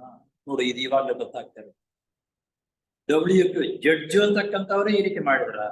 ಮಹಾತ್ಮ ಮೌರ್ಯರೇ ನನಗೆ ಕಾಗದ ಬರೆದಿದ್ದಾರೆ, ಈ ಗುಪ್ತಶಾಲೆಗೆ ನಾನೇ ಜವಾಬ್ದಾರನಾಗಿರ್ತಕ್ಕಂಥವನು, ಅವರಿಂದ ಕಾಗದ ಬರೆದಿದ್ದೆ ಅಂತ ಬೇರೆಯವರ ಉತ್ತೇಜನ ಕೊಟ್ಟ ಕಾಗದವನ್ನು ಬರೆದು ಅವ್ರ ಕೈ ಕೊಟ್ಟು ಇವರನ್ನು ಈ ರೀತಿಯಿಂದ ಕೆಲಸ ಮಾಡ್ತಾರೆ ಅಂತ. ನೋಡಿ, ಯಾವಾಗ ಇದು ಸೊಸೈಟಿಲಿ ಮೊದಲು ಸ್ಥಾಪನೆ ಆದಾಗ ಬಂದಿರ್ತಕ್ಕಂಥವೆಲ್ಲ ನೋಡಿ. ಇವ್ರು ಇಂಥವ್ರ ಇವಾಗಲೇ ನನ್ಗೆ ಗೊತ್ತಾಗ್ತಿರೋದು. WQ ಎಂಬುವರು ತಾವೇ ಪ್ರಪಂಚ ಮಲೆ ವ್ಯಾಪಿಸಿರುವ ಗುಪ್ತ ಶಾಲೆಗೆ ಸರ್ವಾಧಿಕಾರಿಗಳೆಂಬ ಬಗ್ಗೆ ಗುರುಗಳಾದ ಮಹಾತ್ಮ ಮೌರ್ಯರ ಪತ್ರವನ್ನು ಸೃಷ್ಟಿಸಿ ಗೊಂದಲ ಎಬ್ಬಿಸಿ ನಮ್ಮ ಅಮೆರಿಕ ದೇಶದ ಥಿಯಾಸಫಿ ಸಮಾಜವನ್ನು ಬೇರ್ಪಡಿಸಿದ್ದು. ಇಂತಹ ಘಟನೆಗಳಿಗೆಲ್ಲ ಕತ್ತಲೆ ಸೋದರರ ಕೈವಾಡವೇ ಕಾರಣ. ವಿಭಜನೆ ಮಾಡೋದು, ಬೇರ್ಪಡಿಸೋದು ಅಸೂಯೆ ಬಟ್ ಅವ್ರನ್ನ ಇವ್ರನ್ನ ಮೇಲೆ ಈ ರೀತಿ ಮಾಡಿದಂತ ಅಸೂಯೆ ಗುಣಗಳಿರ್ತಕ್ಕಂಥವ್ರು. ಅಲ್ಲದೆ ವ್ಯಕ್ತಿ ಸದಸ್ಯರುಗಳೆಲ್ಲರೂ ಕೂಡ ಅವರ ಪ್ರಭಾವಕ್ಕೆ ಒಳಗಾಗಿ ತಪ್ಪು ಮಾಡುತ್ತಾರೆ. ಇನ್ನೊಂದು ನಮ್ಮ ಸಮಾಜದಲ್ಲಿ ಏನಾಗಿದೆ ಅಂದ್ರೆ, ಪ್ರಪಂಚದಲ್ಲಿ ಸ್ವಲ್ಪ ಬೇರೆ ಇದರಲ್ಲಿ ಹೆಸರು ಪಡ್ಕೊಂಡಿರ್ತಕ್ಕಂಥವನು ಏನ್ ಮಾಡಿದ್ರು ಅವ್ರ ಹಿಂದ್ಗಡೆ ಹೋಗ್ತಾರೆ, ಸೈ ಅಂತಾರೆ, ಮಾಡ್ತಾ ಇರೋದು ಸರಿನಪ್ಪ ಅವರು, ಅವ್ರ ಜೊತೆಗೆ ಜಾಸ್ತಿ ನಾವು ಹೋಗ್ತಾರೆ. ಥಿಯಾಸಫಿ ನಿಯಮ ತತ್ವ ನಿಷ್ಠೆ ಈ ರೀತಿ ಇದೆ, ಈ ರೀತಿ ನಡ್ಕೋಬೇಕಂತ ಅದ್ರ ಕಡೆ ಗಮನ ಕೊಡಲ್ಲ. ನಿಜವಾಗಿರ್ತಕ್ಕಂಥವ್ರು ಸ್ವಲ್ಪ ಬೇರೆ ಕಡೆ ಪ್ರಪಂಚದಲ್ಲಿ ಅಂದ್ರೆ ಏನೋ ಸ್ವಲ್ಪ ಸಹಾಯ ಮಾಡಿರ್ತಕ್ಕಂಥವ್ರು, ಓಡಾಡಿರ್ತಕ್ಕಂಥವ್ರು, ತಿರುಗಾಡಿ ಸ್ವಲ್ಪ ಹೆಸರು ಬಂದಿರತಕ್ಕಂಥವ್ರು ಇದನ್ನು ತಿರುಚಿ ಬಿಡ್ತಾರೆ. ತಿರುಚಿದ್ರು ಸಮೇತ ಅದನ್ನೇ ನಂಬುತ್ತಾರೆ. ಆ ನಿಯಮವೇ ಕಟ್ಟುನಿಟ್ಟಾಗಿ ಪಾಲನೆ ಮಾಡ್ತಕ್ಕಂಥವ್ರು ಹೇಳಿದ್ರೆ ಅದಕ್ಕೆ ವಿರೋಧ. ಇದು ಮೊದಲಿನಿಂದ ಬಂದಿರತಕ್ಕಂಥ. ಮುಖ್ಯವಾಗಿ ಗುರುಗಳ ಶಿಷ್ಯರಾಗಿರುವರು ಮತ್ತು ಯೋಗ ಪಥವನ್ನು ಪ್ರವೇಶಿಸಿ ದೀಕ್ಷಾಪತರಾದವರು ಸಹ ಅವರ ಬಲೆಗೆ ಬೀಳುವ ಸಂಭವವಿರುತ್ತದೆ. ನೋಡು, ಸ್ವಲ್ಪ ವಿದ್ಯಾವಂತರಾಗಿರ್ತಕ್ಕಂಥ ಅನೇಕ ಸೊಸೈಟಿಗಳಲ್ಲಿ ಈ ಕೆಲಸ ಈಗಲೂ ನಡೀತಾ ಇದೆ. ಸ್ವಲ್ಪ ವಿದ್ಯಾವಂತರು, ತಿಳುವಳಿಕೆ ಇರ್ತಕ್ಕಂಥವರು ಸಮೇತ ಅವರ ಮೇಧಾವಿ ಯಾವುದರಲ್ಲಿ ಸೊಸೈಟಿ ವಿಷಯವನ್ನು ಬಳಸಿರ್ತಕ್ಕಂಥದ್ರಲ್ಲಿ ಮೇಧಾವಿ ಇಲ್ಲ. ಹಣಕಾಸು ಸಮಾಜದಲ್ಲಿ ಸ್ವಲ್ಪ ಹೆಸರು ಗಳಿಸಿರ್ತಕ್ಕಂಥವ್ರು ಬಂದ್ರೆ ಅವರು ಉತ್ತೇಜನ ಕೊಟ್ಬಿಟ್ರು, ನೀವು ಮಾಡ್ತಾ ಇರೋದು ಸರಿ ಅಂತಕ್ಕಂಥ ಆ ಕಡೆ ಜಯಂಕರ ಭಾವ ಇರ್ತಕ್ಕಂಥ ಅನೇಕ ಇದ್ದಾರೆ. ಏಕೆಂದರೆ ಗುರುಗಳು ಹೇಳುವಂತೆ ನಮ್ಮ ಮನೋದೇಹವು ಇತರರಿಗಿಂತ ತಾನು ಬೇರೆ ಎಂದು, ತನ್ನ ಸಮಾನ ಯಾರೂ ಇಲ್ಲವೆಂದು ಯೋಚಿಸುವ ಸ್ವಭಾವದ್ದು. ಕಾರಣ ಅಂದ್ರೆ ನಮ್ಮ ಮನೋದೇಹ ಇದೆಯಲ್ಲ, ಈ ಮನೋದೇಹ ಆ ರೀತಿ ಆಡಿಸುತ್ತೆ. ಆ ಮನೋದೇಹ ಅಂತಹ ಜನರ ಸಂಪರ್ಕದಲ್ಲಿತ್ತು, ಆತನ ಸಂಪಾದನೆ ಮಾಡತಕ್ಕಂಥ ರೀತಿಯನ್ನು ಹಂಗೆ ಇರುತ್ತೆ, ಅದನ್ನ ತಿಂತಕ್ಕಂಥ ಆಹಾರವು ಹಂಗೆ ಇರುತ್ತೆ, ಆತನ ಉತ್ತೇಜವು ಕೊಡ್ತಕ್ಕಂಥ ಜನರ ಮಧ್ಯೆಯಲ್ಲಿ ಹಂಗೆ ಇರ್ತಾರೆ. ಆದ್ದರಿಂದ ಆ ರೀತಿ ಬೆಳವಣಿಗೆ ಆಗ್ಲೇ ಆಗುತ್ತೆ. ಯಾರದ ಆ ಮನೋದೇಹವು ಆ ರೀತಿ ಬೆಳವಣಿಗೆ ಆದಾಗ ಆ ಮನೋದೇಹ ಬೆಳವಣಿಗೆ ಆದಂತೆ ತನ್ನ ಬೇರೆಯವರನ್ನ ತನ್ನ ಜೊತೆಗೆ ಇಳ್ಕೊಳ್ತಾನೆ, ಅವ್ರನ್ನೂ ಕೆಡಿಸ್ತಾನೆ, ಈತನು ಕೆಡ್ತಾನೆ. ನಾವು ಅದನ್ನು ಪ್ರಾಪಂಚಿಕ ವಿಷಯಗಳಿಂದ ಬಿಡುಗಡೆ ಮಾಡಿದ ಮೇಲೂ ಕೂಡ ಸ್ವಾರ್ಥಕ್ಕೆ ಸಂಬಂಧಪಟ್ಟ ಪ್ರಗತಿಯನ್ನು ಚಿಂತಿಸುತ್ತಿರುತ್ತೇವೆಯೇ ವಿನಃ ಗುರುಗಳ ಕೆಲಸದ ಕಡೆ ಗಮನ ಕೊಡುವುದಿಲ್ಲ. ಇಲ್ಲೇನಾಗುತ್ತಪ್ಪ ಅಂದ್ರೆ, ಗುರುಗಳು ಹೇಳಿರತಕ್ಕಂಥ ವಿಷಯ ಅದರ ಕಡೆ ಗಮನವನ್ನು ಕೊಡಲ್ಲ. ಆವಾಗ ನಮ್ಮ ಬೇರೆ ಲೀಡರ್ ಆಗಿರತಕ್ಕಂಥವರು ಏನ್ ಮಾಡ್ತಾ ಇದ್ದಾರೆ ಅದ್ರ ಕಡೆನೆ ಗಮನ ಕೊಟ್ಟು ಅವರಿಗೆ ಉತ್ತೇಜನ ಕೊಡ್ತೇವೆ ಹೊರತು ನಿಜವಾದ ಥಿಯಾಸಫಿಸ್ಟು ನಿಜವಾದ ವಿಷಯ ಬೋಧನೆ ಮಾಡ್ತಾ ಇದ್ರು ಅದ್ರ ಕಡೆ ಗಮನ. ಯಾಕಪ್ಪ ಅಂದ್ರೆ ನಾಳೆ ದಿವಸ ಇದರಿಂದ ನನಗೇನಾದ್ರೂ ಕೆಲಸ ಮಾಡಿಸ್ಕೋಬೇಕು, ನನಗಿಂತ ಅದಕ್ಕೆ ಇನ್ಫ್ಲೂಯೆನ್ಸ್ ಸಿಗುತ್ತೆ, ಈ ರೀತಿ ನಮ್ಮ ಜೊತೆಲಿ ಅವ್ರು ಇದ್ರೆ ನಮಗೂ ಗ್ರೇಡ್ ಬರುತ್ತೆ, ಆ ಮನಸ್ಸಿನಲ್ಲಿ ಅದು ಇಟ್ಟುಕೊಂಡು ಅವ್ರ ಜೊತೆಗೆ ಹೋಗ್ತಾರೆ. ನಿಜವಾದ ತತ್ವವನ್ನು ಹೇಳಿದ್ರೆ ಅದಕ್ಕೆ ರಿಜೆಕ್ಟ್ ಮಾಡ್ತಾರೆ. ಗುರುಗಳ ಕೆಲಸದ ಕಡೆಗೆ ಗಮನ ಕೊಡುವುದಿಲ್ಲ. ಆದುದರಿಂದ ಕುತುಂಬಿ ಗುರುಗಳು ಸಿನೆಟ್ಟರವರಿಗೆ ಹೇಳುವುದನ್ನು ಕೇಳ್ರಿ. ಯಾರು ಉನ್ನತ ಮಟ್ಟದ ಆಧ್ಯಾತ್ಮಿಕ ಪ್ರಗತಿಯನ್ನು ಸಾಧಿಸಬೇಕೆಂದಿರುತ್ತಾರೆಯೋ ಅಂತವರಿಗೆ ಸ್ವಾಭಿಮಾನ ಮತ್ತು ದುರಹಂಕಾರ ಇವು ದೊಡ್ಡ ಬಂಧಕಗಳು. ದುರಹಂಕಾರ ಸ್ವಾಭಿಮಾನ ಇರುತ್ತೆ ನೋಡು, ಅವು ದೊಡ್ಡದಾಗಿ ಬಂಧಕ ಉಂಟಾಗುತ್ತದೆ. ಸ್ನೇಹಿತರೆ, ಇವುಗಳ ಬಲೆಗೆ ಬೀಳದಂತೆ ಎಚ್ಚರವಾಗಿರ. ನೀನಾಗಲೇ ದುರ್ಕಲ್ಪಗಳಿಗೆ ಅವಕಾಶ ಕೊಟ್ಟಿರುತ್ತೀಯೇ, ಅವರು ತೊಂದರೆ ಮಾಡದೆ ಮೇಲೆ ಒಣಕುಟ್ಟಬೇಡ. ಇಲ್ಲಿ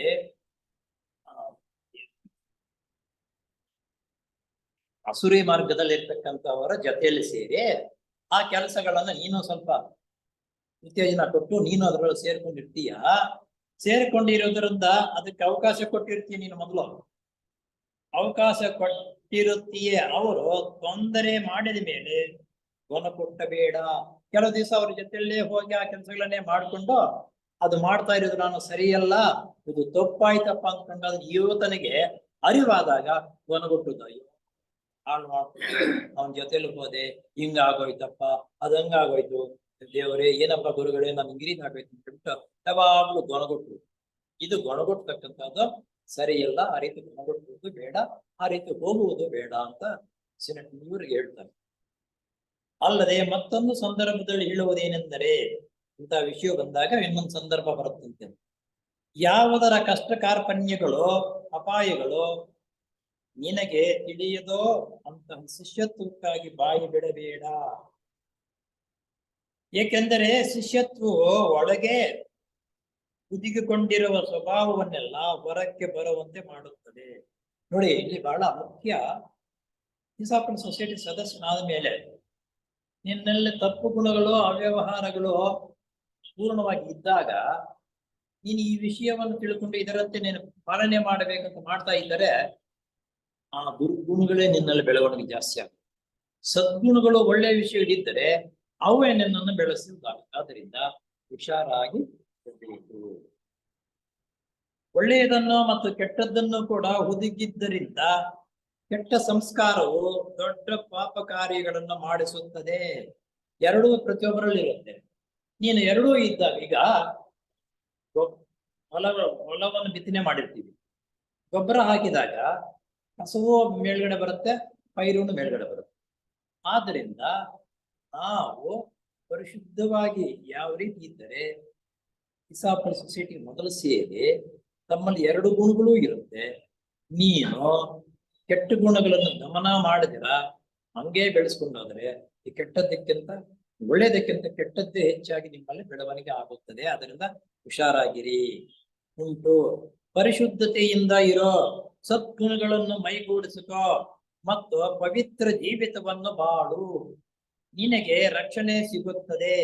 ಅಲ್ಲದೆ ಯಾರು ಮಗುವಿನಂತಹ ಪರಿಶುದ್ಧ ಜೀವಿತವನ್ನು ನಡೆಸಲಾರರೋ ಅಂತವರು ಶಿಷ್ಯತ್ವದ ಕೂಡುವಿಗೆ ಹೋಗದೇ ಇರುವುದು ಮೇಲು. ಯಾಕಂದ್ರೆ ಮಗುವನಂತೆ, ಮಗುಗೇನು ಗೊತ್ತಿರಲ್ಲ, ಯಾವ್ದ್ರನ್ನ ಹೇಳ್ಕೊಟ್ರೆ ಆ ರೀತಿ ಬೆಳವಣಿಗೆ. ಆ ರೀತಿ ಇದ್ದಾಗ ಇಸಾಪಲ್ ಸೊಸೈಟಿಗೆ ಹೋಗಿ ಅಲ್ಲಿ ಹೇಳ್ತಕ್ಕಂಥ ವಿಷಯಗಳನ್ನ ತುಂಬಾಗಿರ್ತಕ್ಕಂಥ ವಿಷಯ ಗ್ರಹಿಸ್ತಕ್ಕಂಥ ಸಾಮರ್ಥ್ಯವಾಗಿ ಬರುತ್ತೆ.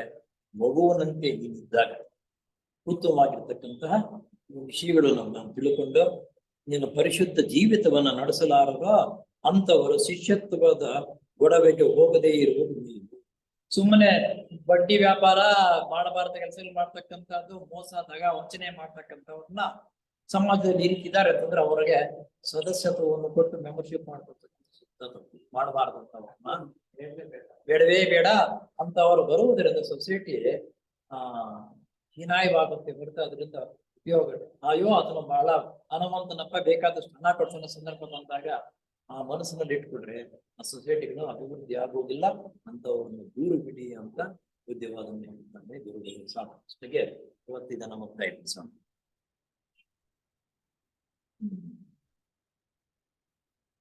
ಒಂದ್ಸಲಿ